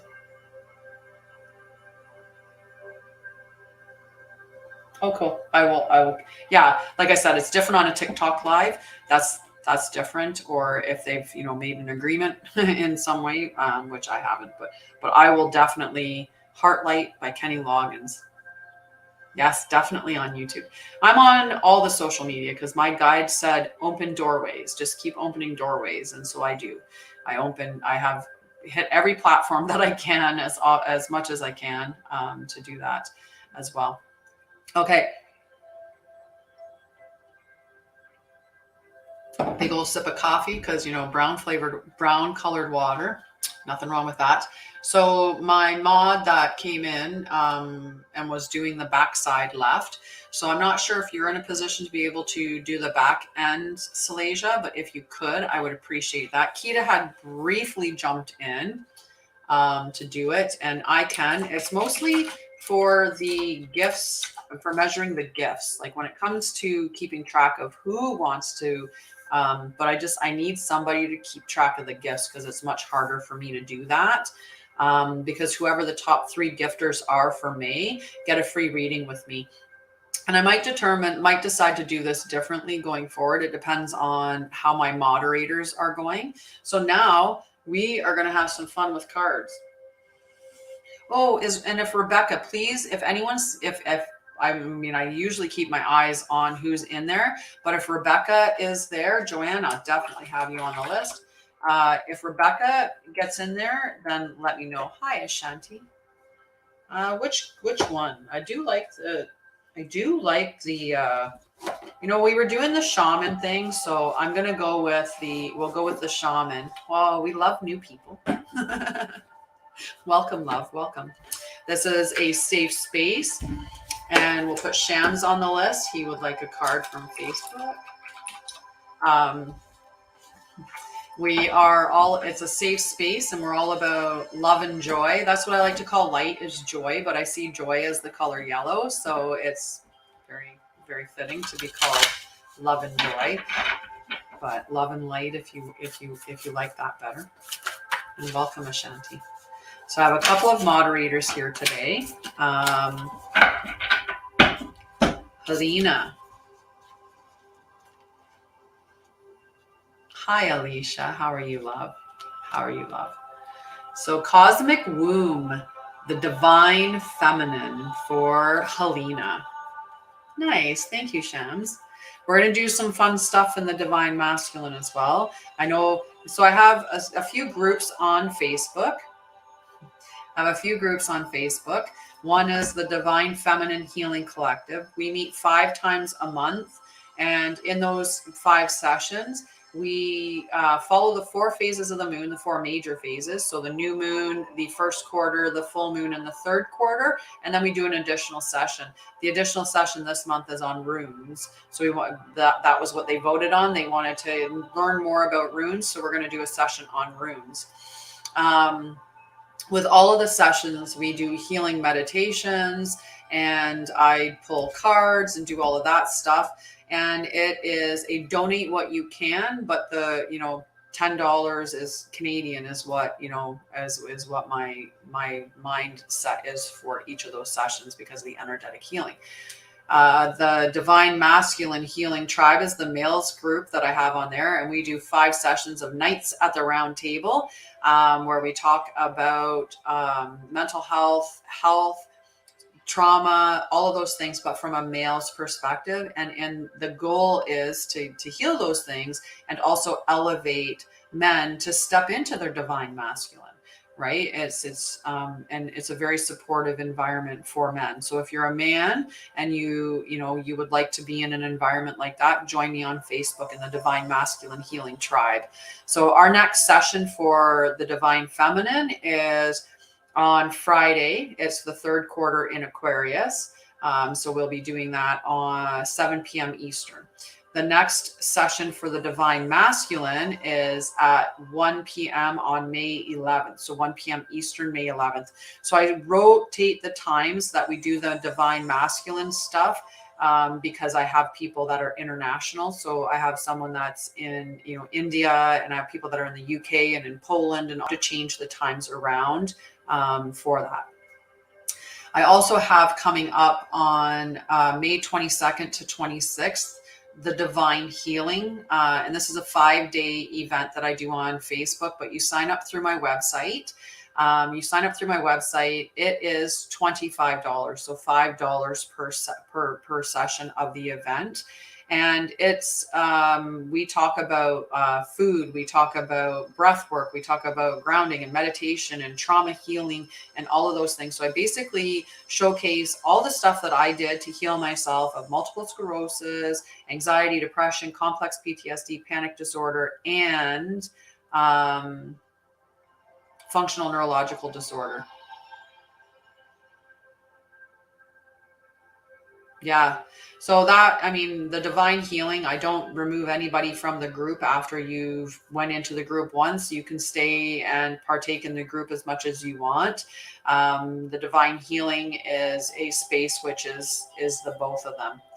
Hi, Jack Smash.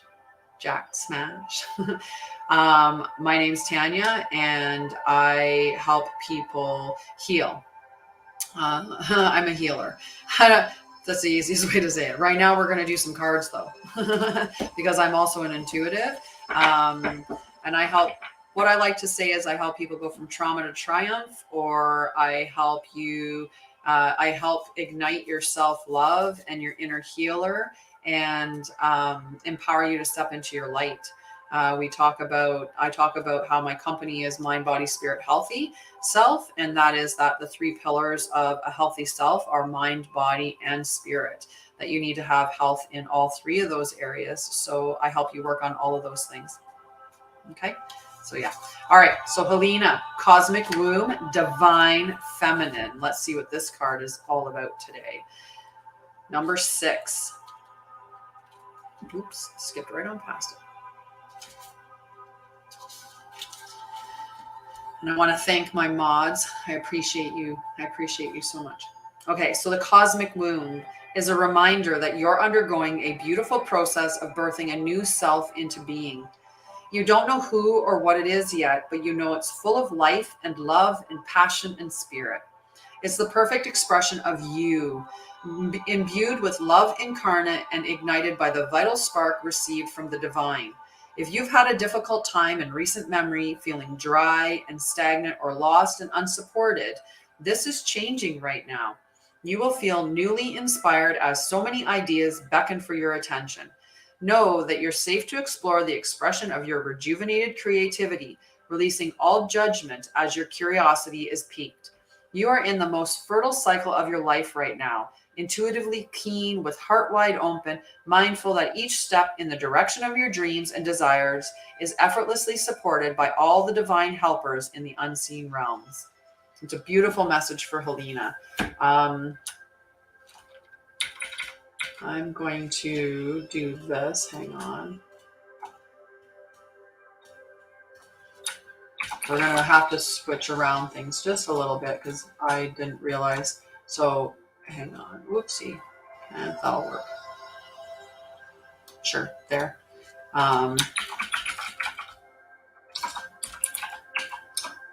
Trying to think who is Diana. Let me know if you're on there. I think that once Diana heard we were doing meditation and stuff, she was like, I'm out. She just wanted a card. But if you're there, which I could be very wrong about, but if you're there, let me know and I will. I just wanted to take a little session to write down some of the people that have been here for a bit that should have been on the list earlier. Okay. All righty. All right. I think so anyone else that wants to be on the list, just let me know and we will add you to the list. Okay. Thank you. Okay. So after Helena is Mayuma. So Mayuma is next. Okay.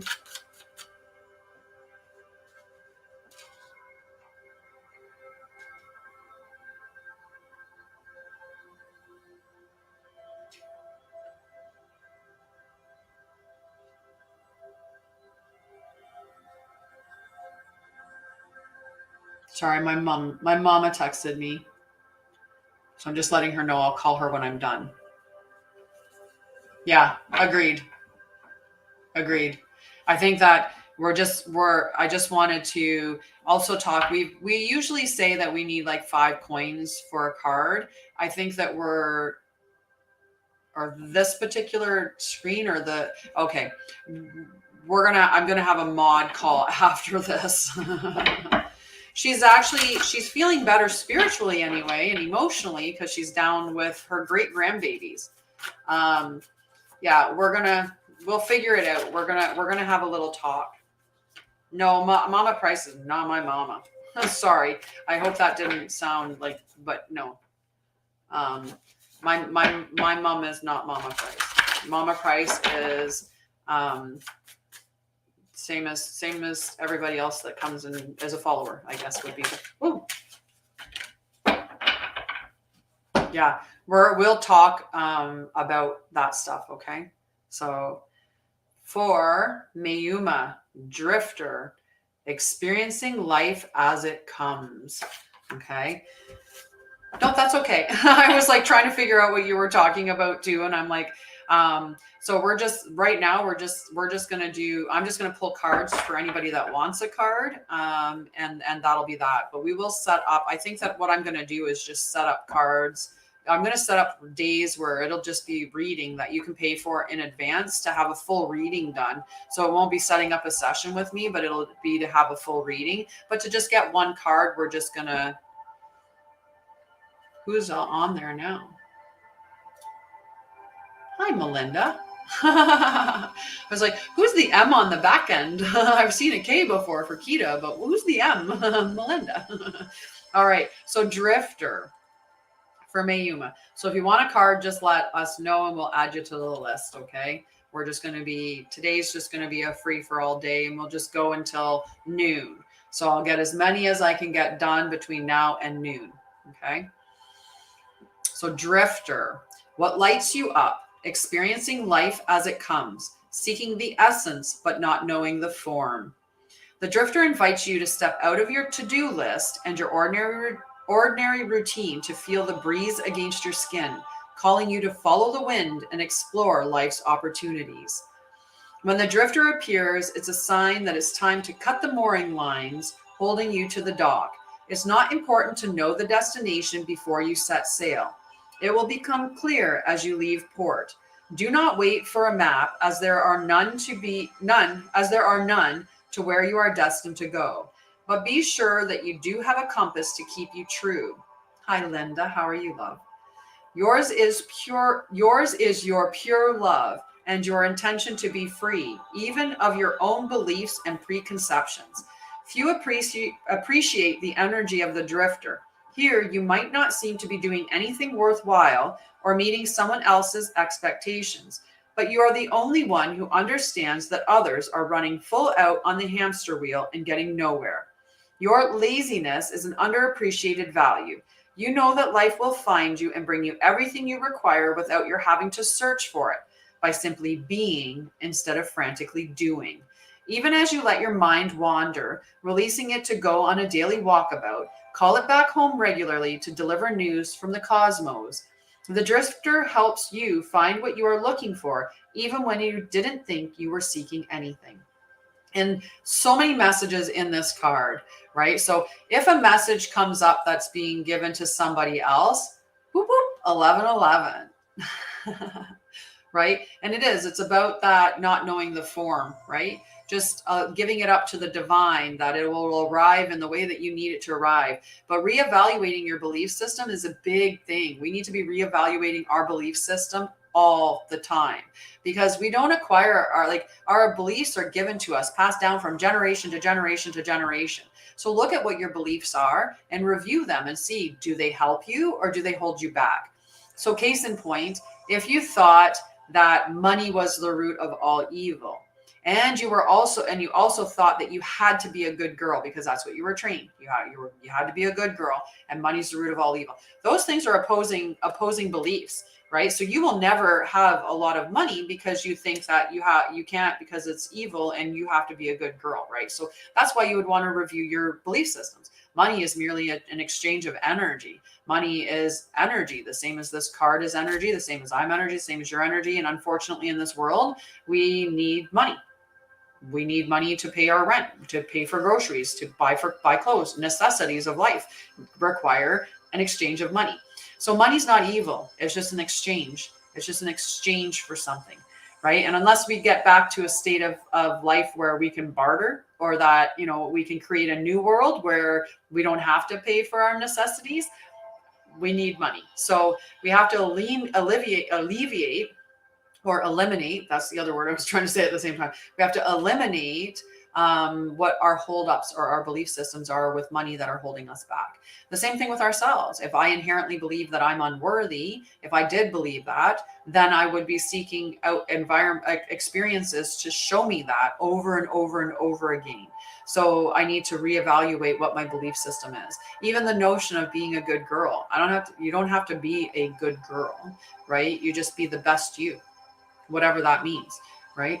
So just those kind of concepts, which I like about that allowing it to show up in whatever form that it's meant to show up in.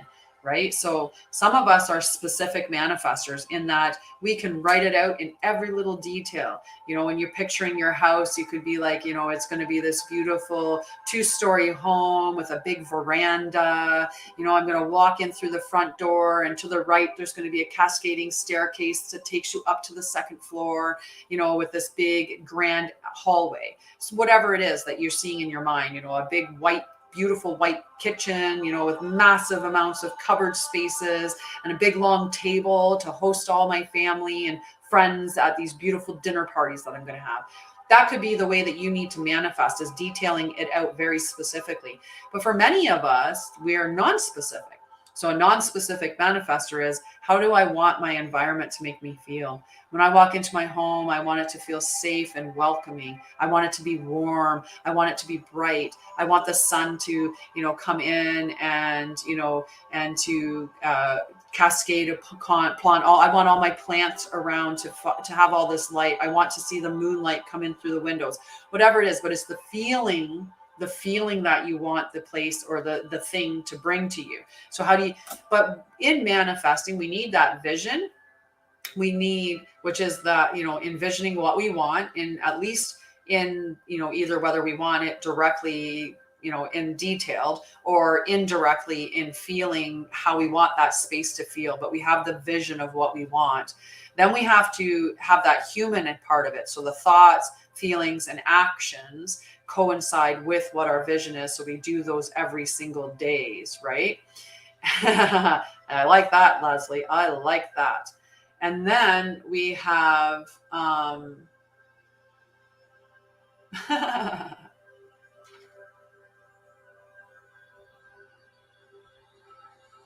sorry, my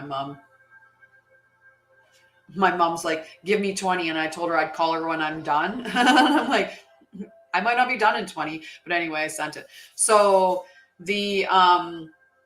and then you have to have your environment reflect that. So clean up your environment, make your environment reflect what you want it to see. Make a vision board that shows what you want to bring to fruition, right? So it's those parts that all have to play together. They all interrelate.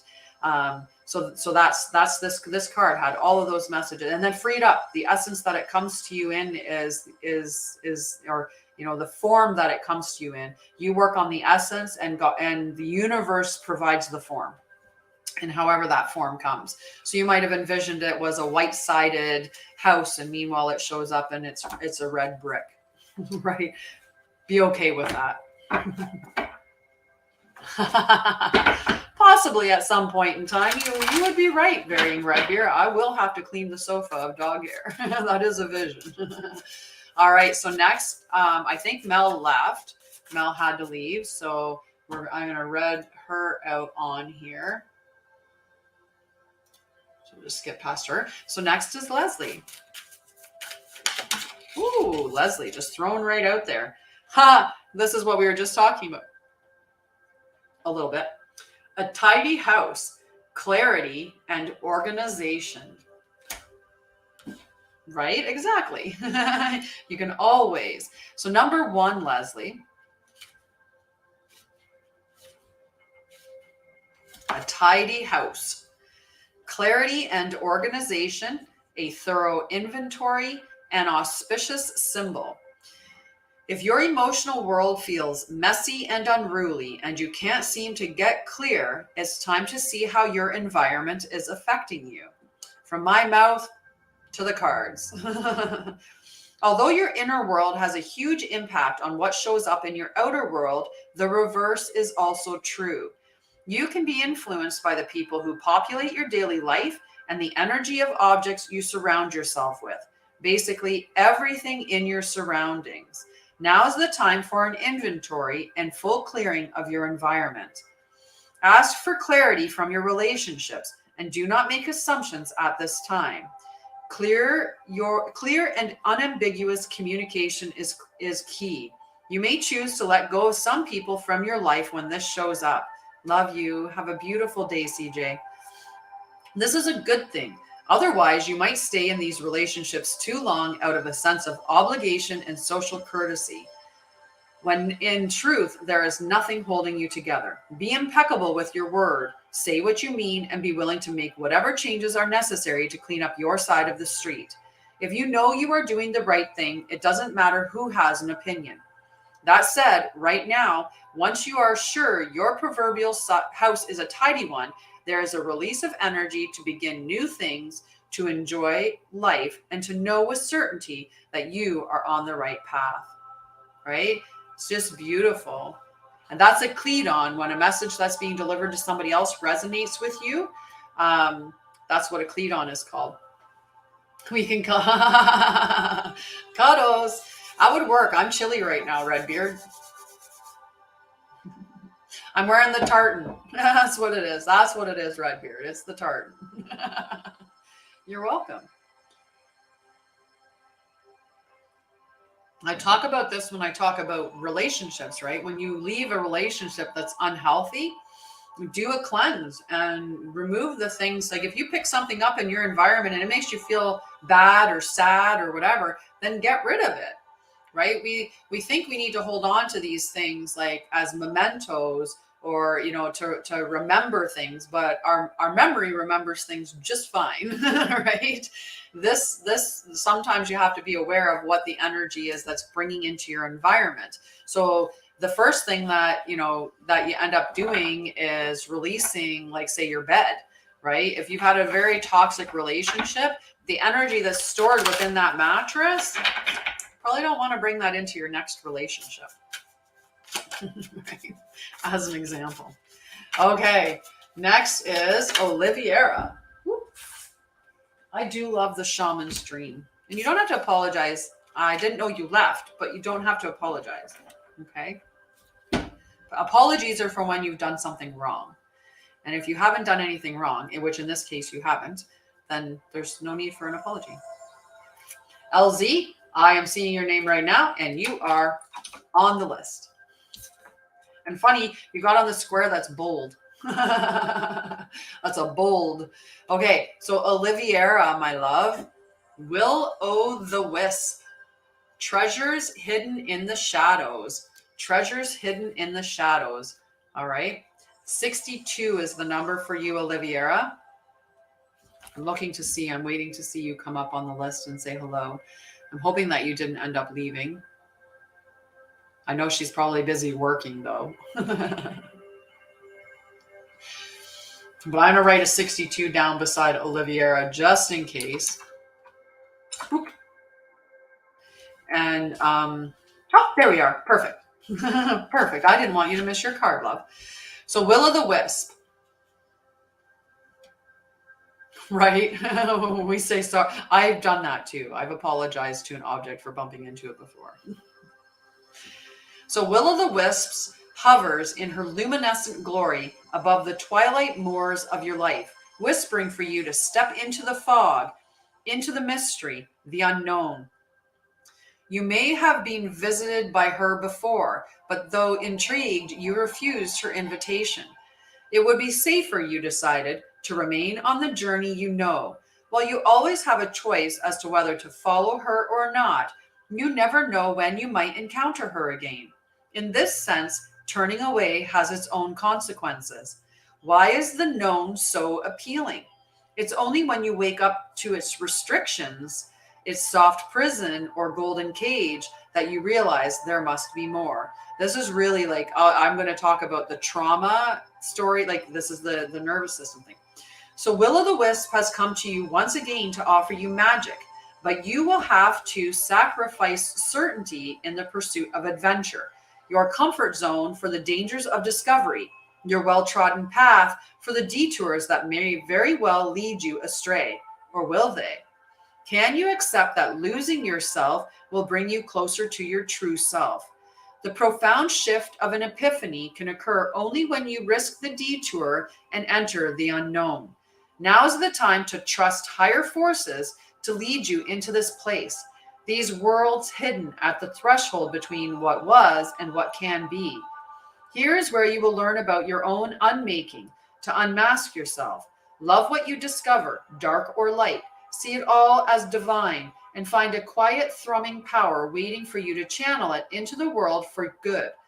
The treasure you find, filled with the wealth of love and kindness, true prosperity, is ripe to share with others.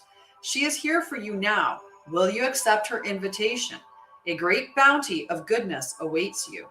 Like, what a profound message, right? And the reason why is, like, this is really talking about, like, we get stuck in our comfort zone, right? Because it's comfortable, and change is scary. And our nervous system is like, familiar equals safe.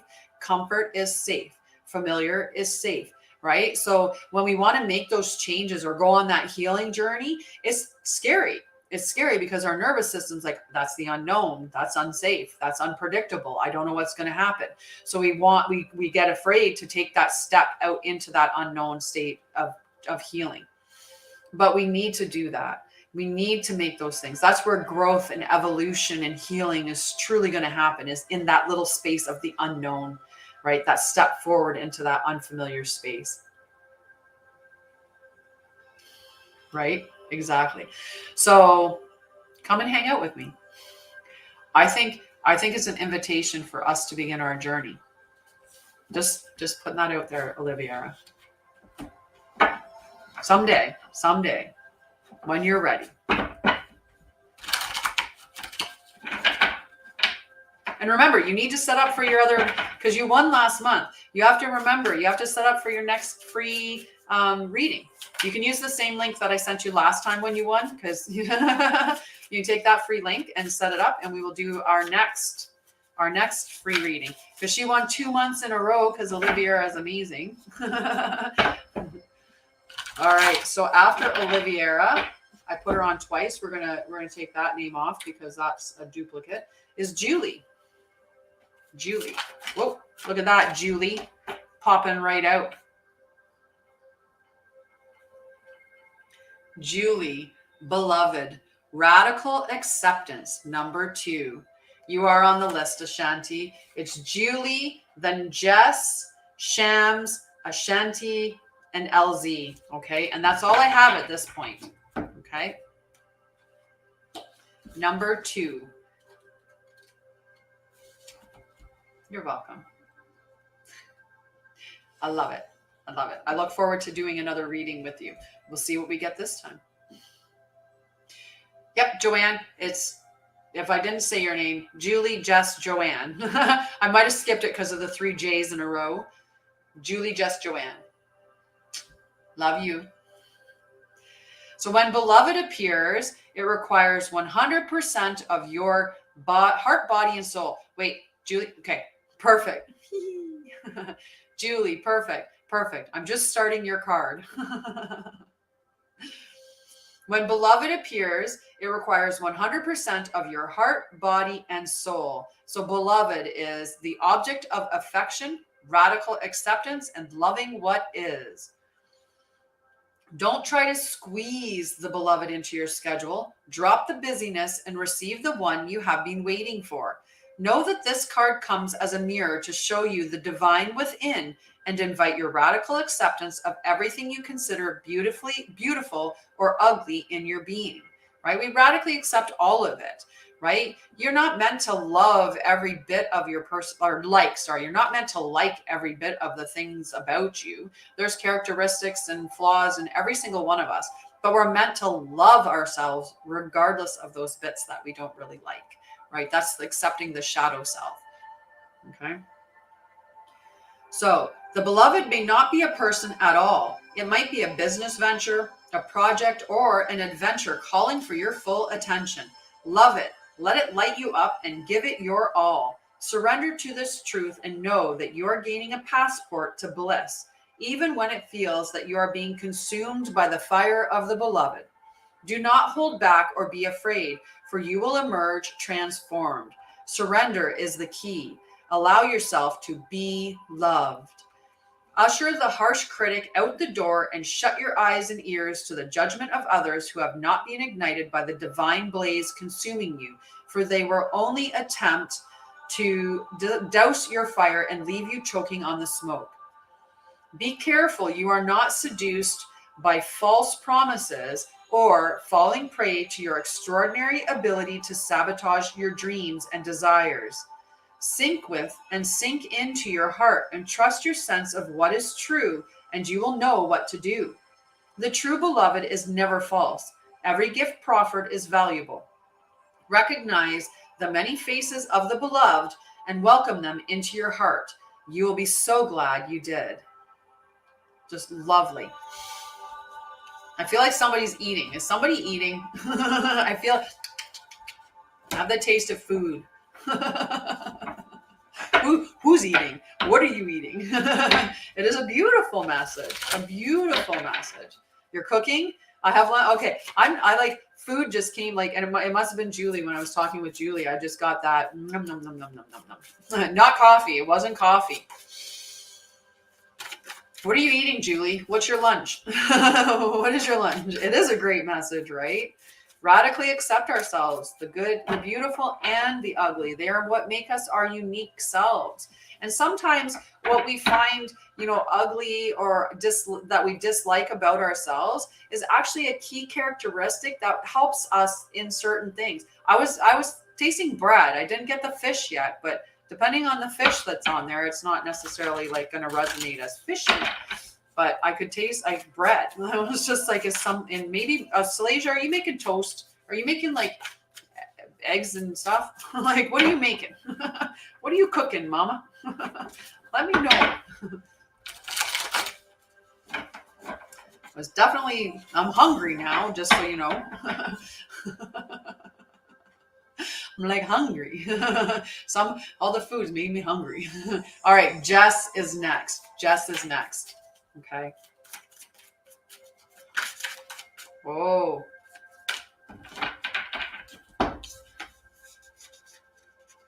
I'll be eating after this. I always eat after. Chicken and fries. The fries and avocado toast. Those num num num num. It's like, no, don't be apologizing for the typo. That's okay. My mind auto-corrected. All right, Jess. Unmarked trail. Revelation. Right? Remember, you don't have to apologize unless you did something wrong. And a typo, that's nothing. Okay. Number 57. Hi, Jaro. Unmarked trail, Jess. An unprecedented experience, discovery, revelation. You're an honorary Canadian. You are called now, Jess. You are called now to embark on a sacred journey. The Arthurian knights, in their quest for the Holy Grail, had to make sure to take an unmarked trail that no one had ever followed, or they would not accomplish their goal. Likewise, you must enter the dark forest of your soul via a route as yet unidentified to find what you seek. The manicured paths will bring you only temporary pleasure and later great pain.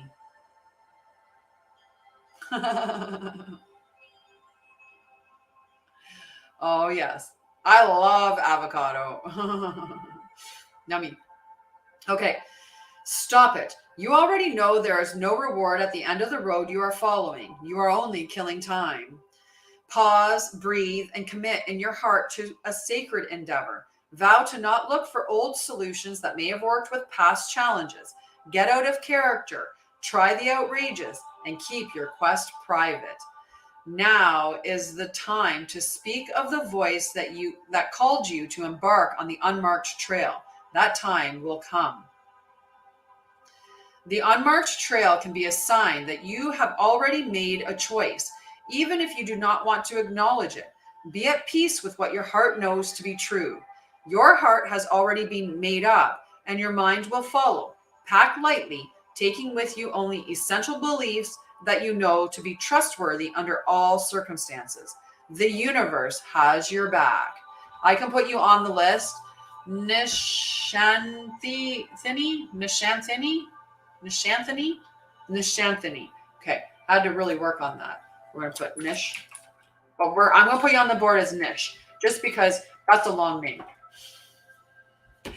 Got to make sure. Robert, did you want a card? Because I don't know if you'd said that you did, and I don't have you on the list. And I can put you on the list if you'd like a card, Robert.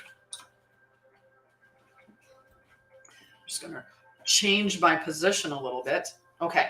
I've got 30 minutes. No, just slightly less than 30 minutes. Exactly. All you need is coming. Change your belief systems, the ones that are holding you back, and just take the ones that you know that work for you, and trust, have faith, trust. Everything's going to be fine. Divine timing, divinely protected. It's all part of the plan. All right. Well, Joanne, I'm going to check because 3 popped out. They may be a bit of perfect. We're right. We're all on time today. All right. Is this Joanne's message? Yeah, I was pretty sure it was the first one, but let's see. Is there a message for anyone with this card? Is this card a message for someone else in the live? Someone else in the live? Is this a message for Shams?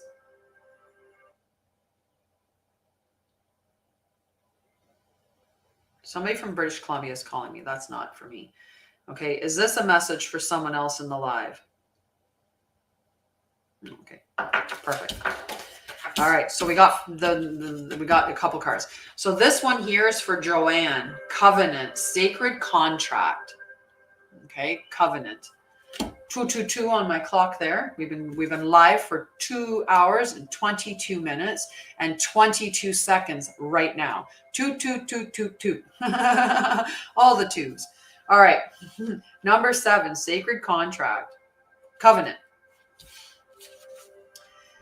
Commitment, the greater good. You're being invited now by the universe to enter into a sacred contract. The covenant card may also be a call to recognize that an ancient agreement you made with spirit needs to be renewed or canceled and torn up. It is an opportunity showing up right now that is full of promise. Is an opportunity showing up right now that is full of promise, but you are unable to sign and seal the deal and commit to it. The reason is that it needs to be elevated to a sacred contract. Oh, I think, Jess, did you get our blessings that I'm blessed, you're blessed, we're all blessed? Were you here for that this morning? I'm blessed, we're blessed. Sorry, I'm blessed, you're blessed, we're all blessed. I'm blessed, you're blessed, we're all blessed. It's a beautiful, feels so good. A covenant must be founded on the truth, not your truth or his truth or her truth, but a greater truth that takes the destiny of all into account. The covenant is not about your agenda only. Spirit must be invited to come to the table as a guarantor of the good faith of all and to ensure that the direction you are embarking in will be for the greater good. It's important that you understand what you are signing up for. Be sure to read the fine print so as not to commit to something you will soon regret or that will compromise your integrity.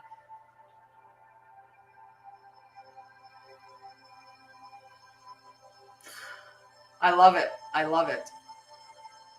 I love it. Be sure to read the fine print so as not to commit to something that you will soon regret or that will compromise your integrity.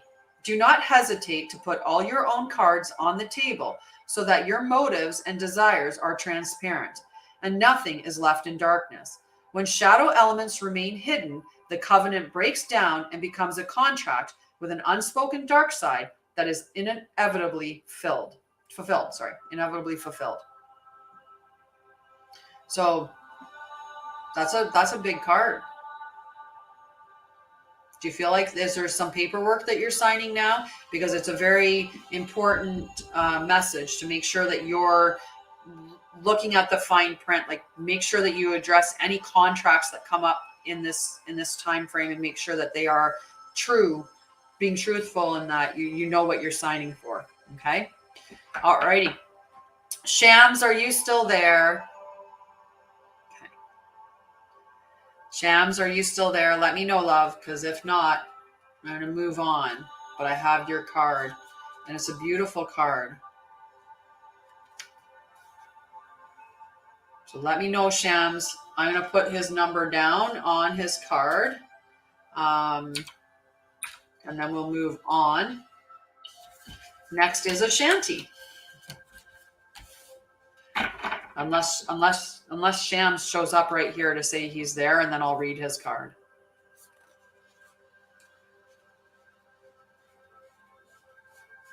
Okay, I'm not hearing anything yet. Not seeing anything yet. I don't know why I'd hear him on. I mean, maybe my clairaudience is going to peek up and I'm going to be like, oh, there's Shams. Okay, we can't have all the cards, Shanti. Hi, Amanda Avila. My love, my love. Oh, we can have that card, though. Ashanti. Resourcefulness. Horned cactus. Okay, the horned cactus card. Ashanti. Number 29. Definitely Amanda. Horned cactus. Blooming through resilience, resourcefulness, discovery. When nothing seems to be happening fast enough or your ideas have dried up, you begin to question your relevance. During these periods in life, you might feel like giving up, frustrated and resentful that success will never happen for you. The issue here, however, is a matter of perception. The horned cactus thrives in the barren desertscape, offering you the gift of water when all appears to be dry. If you look at its body, you see the natural thorns that protect it from predators and the elements. What you don't see are the deep roots that extend far into the earth, filling it with a continuous flow of water. This succulent is a symbol of resilience, of resourcefulness, of needs being met in spite of appearances to the contrary. It's a reminder that the courage and inherent wisdom needed to dig deep below the less than friendly surface that hides a rich underground world. Can you connect to this magical truth and trust? The desert is a mystical place filled with mysterious creatures, beautifully adapted to their environments. The horned cactus tells you to take heart. This journey is only temporary, and you will soon be met with greener pastures. But first, you must acknowledge your inner strength and fortitude as you're tested here. Be as the cactus, resilient and resourceful. What a beautiful message for you. A beautiful message. Okay. Next, after Ashanti, is LZ. Hi, Charmaine. Not sure if you're still there, but hello, Charmaine. Like, there's so many good messages in all the cards, right? Resourcefulness is a very, very amazing characteristic to have, right? Whoop. Aha. Deep diver. Diving into a task, number 10. Okay, deep diver, LZ. Hi, Christy.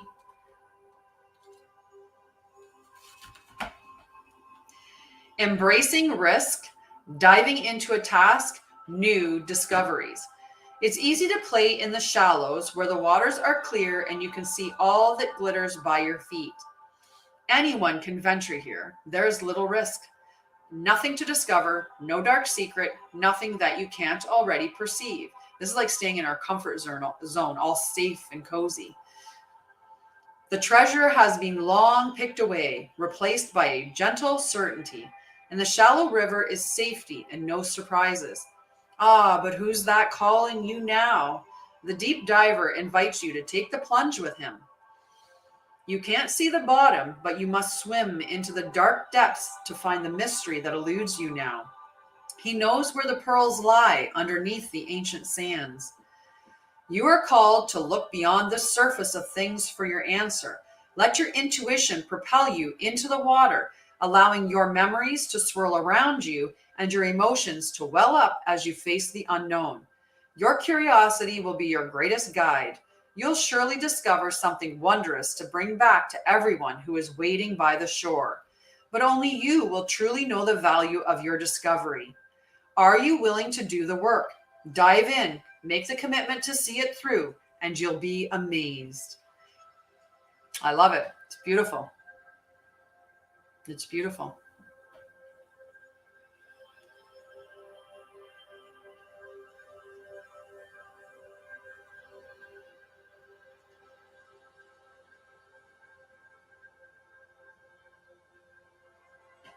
Yes. Just envision what you want to see come to fruition, right? And also remember that when you go on a healing journey, one thing that there's definitely things that are going to happen. I can tell you from my own, right? I experienced an enormous amount of trauma in every form that you could imagine. So sexual assault, abuse numerous times, physical abuse numerous times, neglect, um, financial abuse, emotional abuse. Like my stepdad was, and I just, a lot of abuse. I was homeless. I was kidnapped. I've received death threats. Went from those home environments and into toxic relationship after toxic relationship after toxic relationship, because my body was hardwired to keep reliving those experiences so I could get that chemical reaction consistent in my body. Plus, my brain was also going, you're not worthy, you're not lovable, you're not good enough, you're not all these things. But I had to work through that and change those things. And that stepping into that healing journey was tough. Yes. I can imagine that they would. I can imagine that they would. But you have to step into that unfamiliar space, right? You have to start nurturing your nervous system to get out of that, and then envision the type of future, the type of life that you want to see yourself living. Healthy, healed, whole, happy, whatever that life is that you desire for yourself.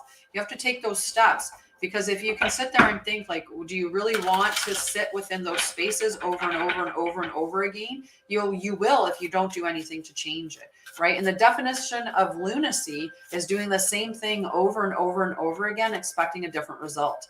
Right. And so make a change, make a small change, start with one change. But when you go through that healing journey, you're going to be tired. Acknowledge that. Be compassionate with yourself. Allow yourself time to rest. Right. We are human beings, not doings. So we just have to be. That's all we have to do. Oh, nice. Well done. Well done.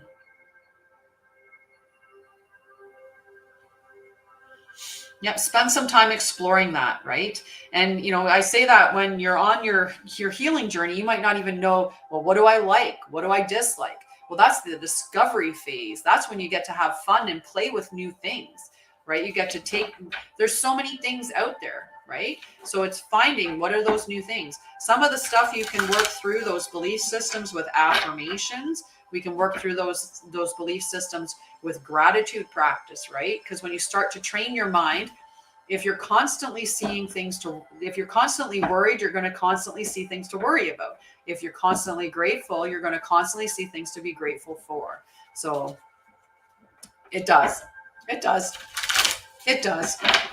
I'm there now where like I very, very, I catch myself, even if I accidentally say something, it's not, you do get to a state where you let that all go, right? Where you eventually let that all go. There's times when I have to catch myself where it's the way that I phrase something, right? Like when I was filling out the leaf yesterday, and Leslie actually caught me because I was talking about how I like what someone was giving me to put on the leaf, but the way that it came out was I like that, right? So, which I don't. I don't want to take that on. So she caught that the way that I came out sounded like I liked that particular thing, which was a negative thing. So you have to catch yourself and be like, I don't want to own that. It's just like when you have a disease. Like the reason why so many people have these miraculous stories of healing and recovery where they've healed themselves. I healed from MS, right? So why do I have that story? Because I believed it was possible.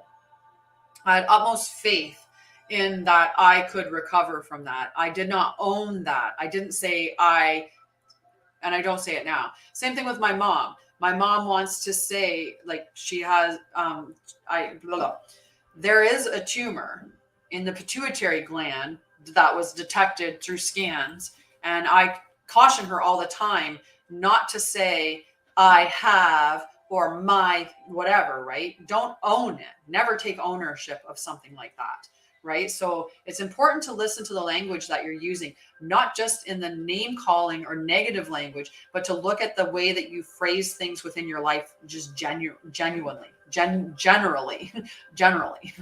like throughout normal conversation. Like how many times that we say things in a way that's really pulling negativity or bad things to us because of the way that we phrase things. Yeah, what we think about, we bring about. I love it. I love it. And it's true, right? So when we have that moment where we're like, where we catch ourselves, it's not about being hard on yourself. Definitely never about being hard on yourself, and never, chastise yourself because you've been doing the same thing over and over and over again, right? It's a pattern. That's all it is, right? And you're trying to break the pattern, or as Joe Dispenza would say, the habit of being yourself. You're breaking the habit of being yourself. So if you start having that thought and you start, on that, oh, you're this or you're that, and you're saying negative things to yourself, see a red stop sign come up in your mind. Picture that, stop. And I always like to follow that with, it's hammer time. But that's just because I talk in music. I think in music. It's just me. Right? Stop. And then you say 3 things minimum that are positive towards yourself. And if you have to, get a whiteboard, an erasable marker, and write on your mirror in your bathroom, right? And write down so that you're constantly reading that. I am strong. I am intelligent. I am capable, right? And if you don't believe the whole that you're saying, start with something small, right? Stop, collaborate, listen, exactly. It's hammer time. Right? It's just like when I talk to people about using ice baby, as a technique for, snapping out of a panic attack. I can't help it but call it ice baby. Right? Like I just can't. I have to do it. So I talk in music, and it's fun. So that's, those are, it's what you. Oh, I held a hammer like a gavel once when showing distance of tire close to foot. So, it's just, and when you catch yourself, be compassionate and be more of celebratory. Yes, you caught it. Today you caught yourself, right? You caught yourself in stopping yourself from continuing on, because think about before you were catching yourself, calling yourself names and being negative to yourself, you would have kept going and going and going. You would have tore yourself down, right? But when you catch yourself and be supportive, be compassionate, being kind to yourself and be like, yes, good job. You're catching yourself. Good job. Or be compassionate, it's okay. I understand that you've had this habit of doing this and you're no longer doing that. You're working on it. You're doing your best. Think of yourself like as your most treasured child and say those things to yourself. Like if your daughter was to have been name calling herself and she's like, starts calling herself a name and then she's like, stop. And then starts saying nice things about herself. You're going to say to her, that's really awesome. You did so well there. Like, well on you for catching yourself and changing the way that you're talking to yourself. Well done. So do that to yourself, right? So before, like I always talk about that, before Mel Robbins came out with her high five thing of high-fiving yourself in the mirror, when I was doing mine, it's always the pat on the back, like the pat, like saying yes, or, cheering yourself with that, right? Oh, God doesn't make mistakes, Amanda. God doesn't make mistakes. You're not bad. There is no good and bad. God doesn't judge. We do. Right? So if you take yourself out of the human ego of judging in good and bads and go into divinity, the divine doesn't make mistakes, my love. We do. The divine doesn't. Step back into that. And I know that resonates with you. Okay. Melinda. I can feel it.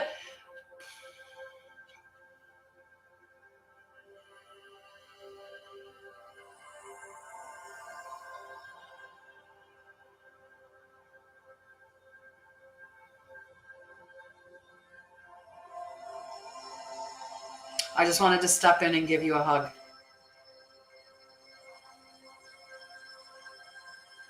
Aw, of neutral places. Aw, I love you. Through many lifetimes. I love you. Yeah.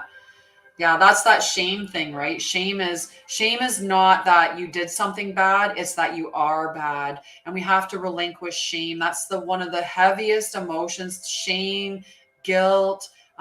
Those are really, really heavy. And we are all forgiven. We are all forgiven.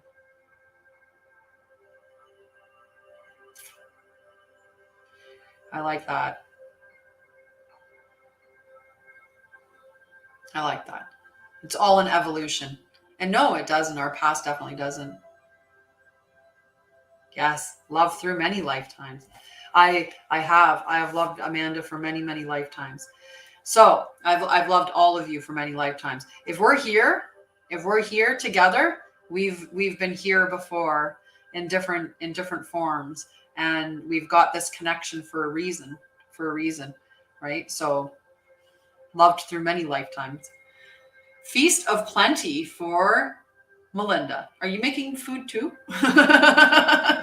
Straight to food. Are you making food? That radical release. Hi, Heather Graham and Eddie the Man. All right, we got to move. I'll be a little bit past the hour then. We're going to be a little bit past the hour.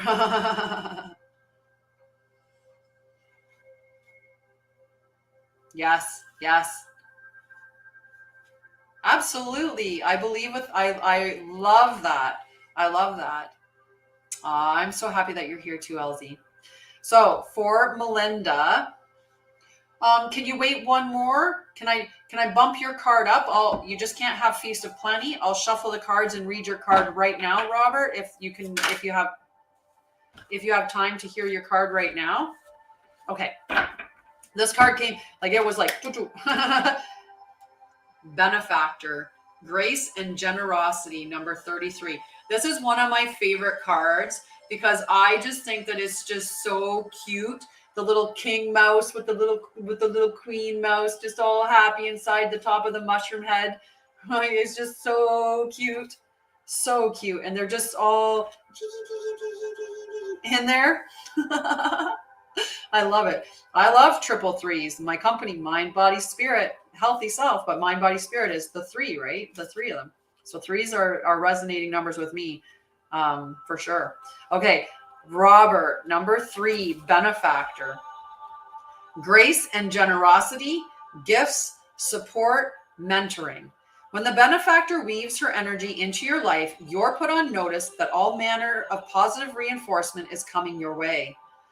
The universe wants to let you know that just as you have been generous with others, serving with your gifts, even in the smallest capacity, so will you be rewarded in a myriad of ways. The most beautiful gift the benefactor gives you is recognition that you are stewarding and sharing abundance on behalf of a higher source, one that is always working through you. The motives for her generosity to you, as well as yours to others, are intangible, although you will see the results reflected in the material world. The benefactor reminds you that it's in the purity of your desire to share without the need for reciprocity that, paradoxically, your initial generosity is reciprocated tenfold, seemingly without any connection to the original act. Dream sharing and caring into being, and you will be amazed to see this vibrant seed take root and spread. Do it just because, and the benefactor will give you her blessing. I love it. I love it. Yes, it was. That was really, really cool with that. So I have a cloth that I can divinate over, and it was accurate on Leslie's sun and rising signs for picking them out. And it picked out mine as well, which was really awesome. You're so welcome. I know. You know how hard it was with all seeing those squirrels come up for me not to jump on that conversation, because me and squirrels, man, I might I go off on tangents all the time. Sometimes the oversharing is because we weren't heard or understood when we were children. So we're seeking that understanding and that being heard now. So we overshare in the hopes that people will really because we weren't being understood before. So that can be that key element under there. Hi, Gina. How are you, love? All righty. Back to Melinda's card. Have a wonderful day, Robert. Love to you, friend. Okay, 20 for Melinda. Feast of Plenty. Got an itch. Feast of Plenty. Options. Choices and their consequences. Life's blessings. A great feast is laid out before you and requires you to choose.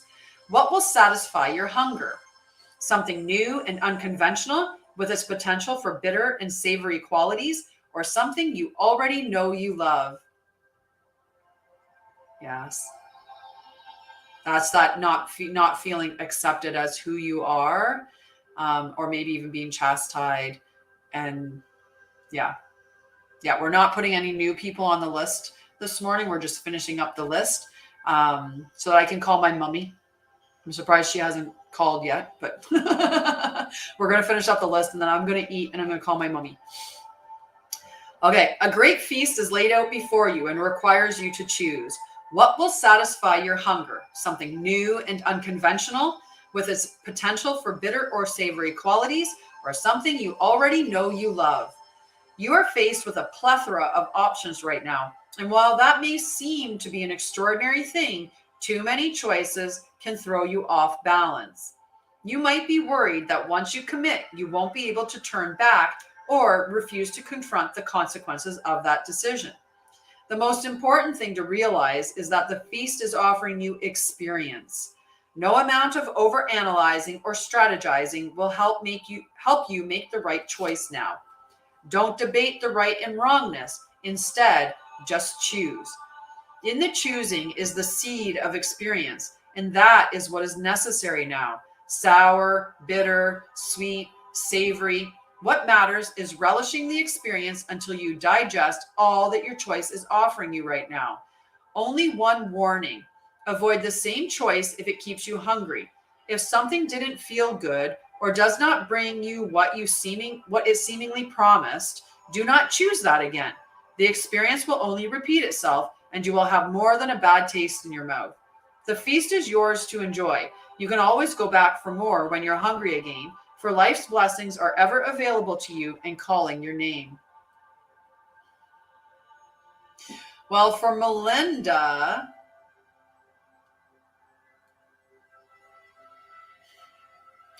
I'm thinking, I'm sinking into what the choices could be anything. In this case, it could be choosing, a career path. It could be choosing, to react in different ways. That's okay. That's a cleat-on. When it resonates with you, that's called a cleat-on. So there is an underlying message for you. So it could be, choosing, if we keep choosing the same thing and we keep doing the same thing day after day after day, that's what it's talking about with that bad taste in your mouth, right? If you had chosen, a partner, yeah, they got a word for that, cleat-on. So if you keep choosing that same, okay, my music stopped for a minute. I was like, what is going on? It's just like, ooh, it's noon.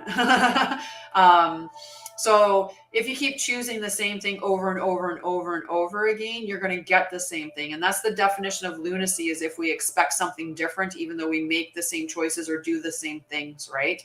So we have to do something different to get something different. So it could be just making a different choice in some direction in your life, right? So a different direction, I choose to react differently. Instead of reacting when somebody triggers me, I choose to take a step back, breathe, pause, understand what is this triggering in me and why is it triggering this? And then understand that that's what the trigger is for me to heal that underlying hurt that exists there. Peace, not least. I like that. That's good. I like it. All right. Nish, are you still there, Nish? Nishanthani, are you still there? Let me know. And I'm going to pull Amanda's card while I'm waiting. Whoa. We got one card backwards. I caught it. Sounds good. Yeah, I'm not seeing Nish come up. So I'm going to read Amanda's card, and then I think I'm gonna pull a card for Heyoka, foolish Heyoka. I hope I said that right. Dust Devil, moving out of stagnation. Okay, moving out of stagnation. Number 15. Okay, so Amanda, because I don't think that Nish said it there. I don't think she stayed. Okay, so embrace the chaos, trust the process, moving out of stagnation. The presence of the dust devil causes a ruckus. Some people are afraid of his chaotic nature, believing that he comes to intentionally stir things up. The truth is, you can't expect this dream ally to behave, to bring niceness, to be clean. His power is in the mess that he creates as he calls for you to engage in the full cyclone of life.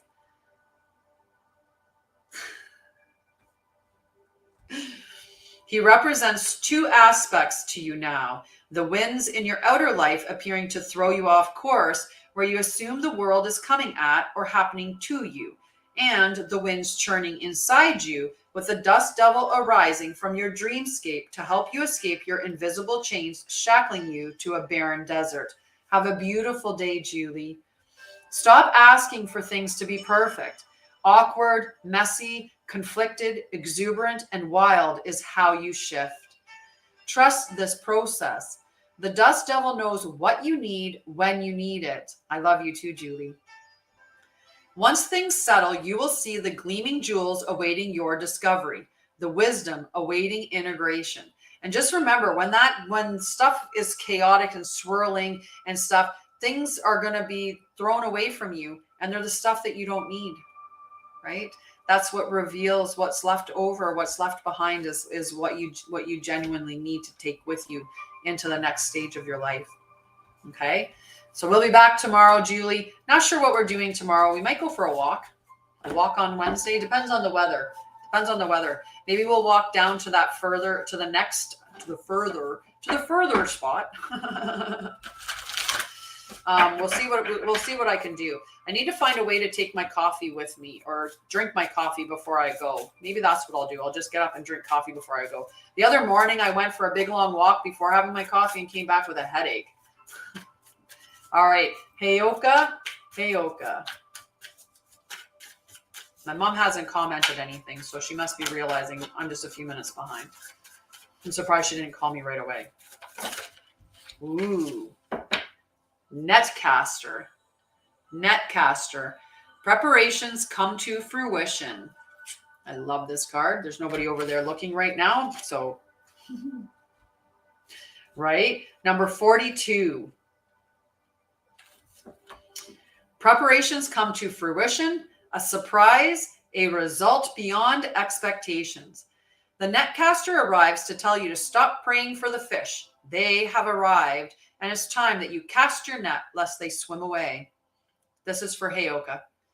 But it has been so long since your prayers were answered that you have forgotten how to receive what is being offered to you.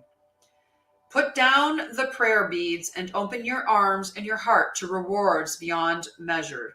Cast your net. Mwah. I love you. Take the next step that you have been planning for so long. Remember that the fish wait for no one, so time is of the essence.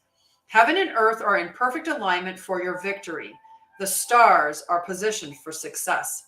The only one who can spoil the perfection of the moment is you.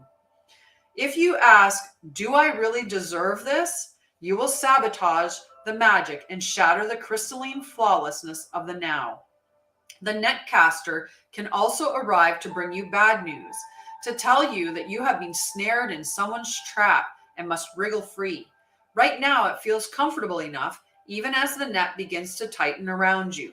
Do not wait until it is suffocating you before you realize you must escape and run for your life.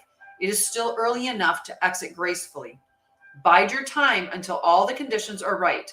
Go to your place of stillness, of deep quiet, and watch for the signs that a new opportunity has arrived.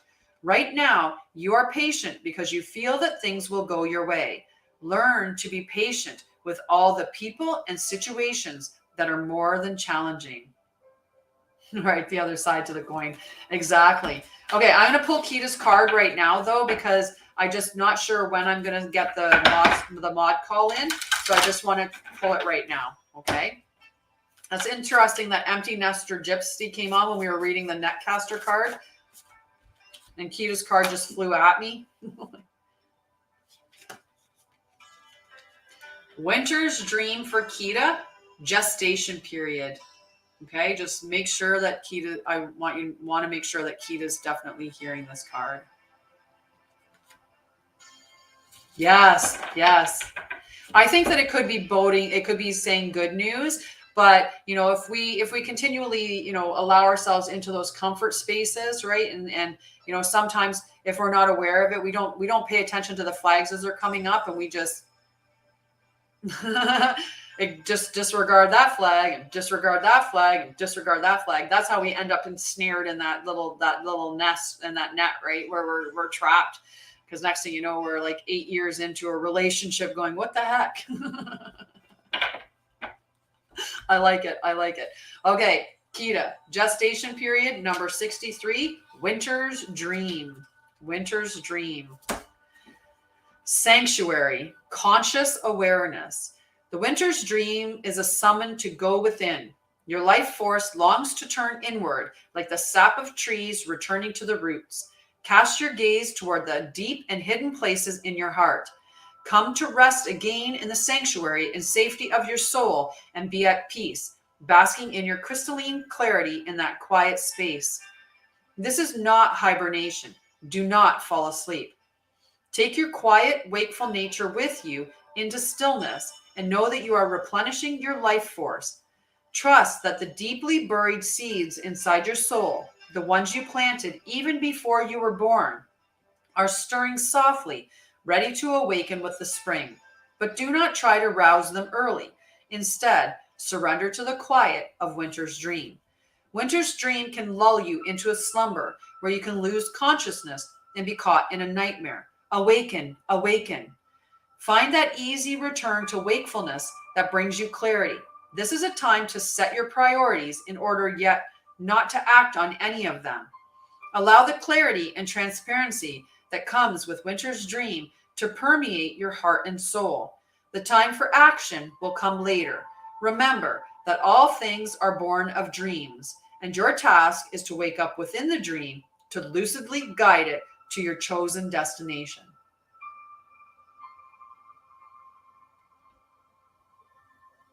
I just thought we should all remember who we are with all the love received till 7.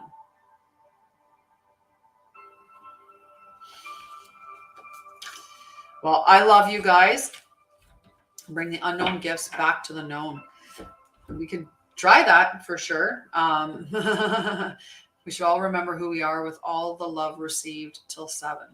Bring the unknown gifts back to the known. If that resonates with you guys here, definitely do that, okay? But I love you guys, and we are going to...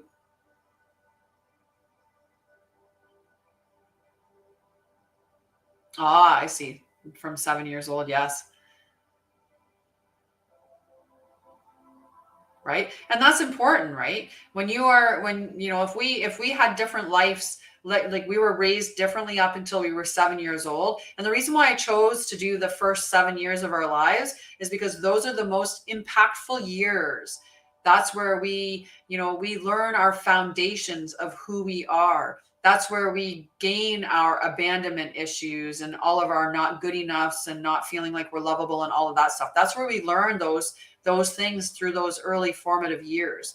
So that's why I wanted to share that journey. And we're at 12:12. I'm going to close off at 12:12. But I love you guys. I love you guys. Okay.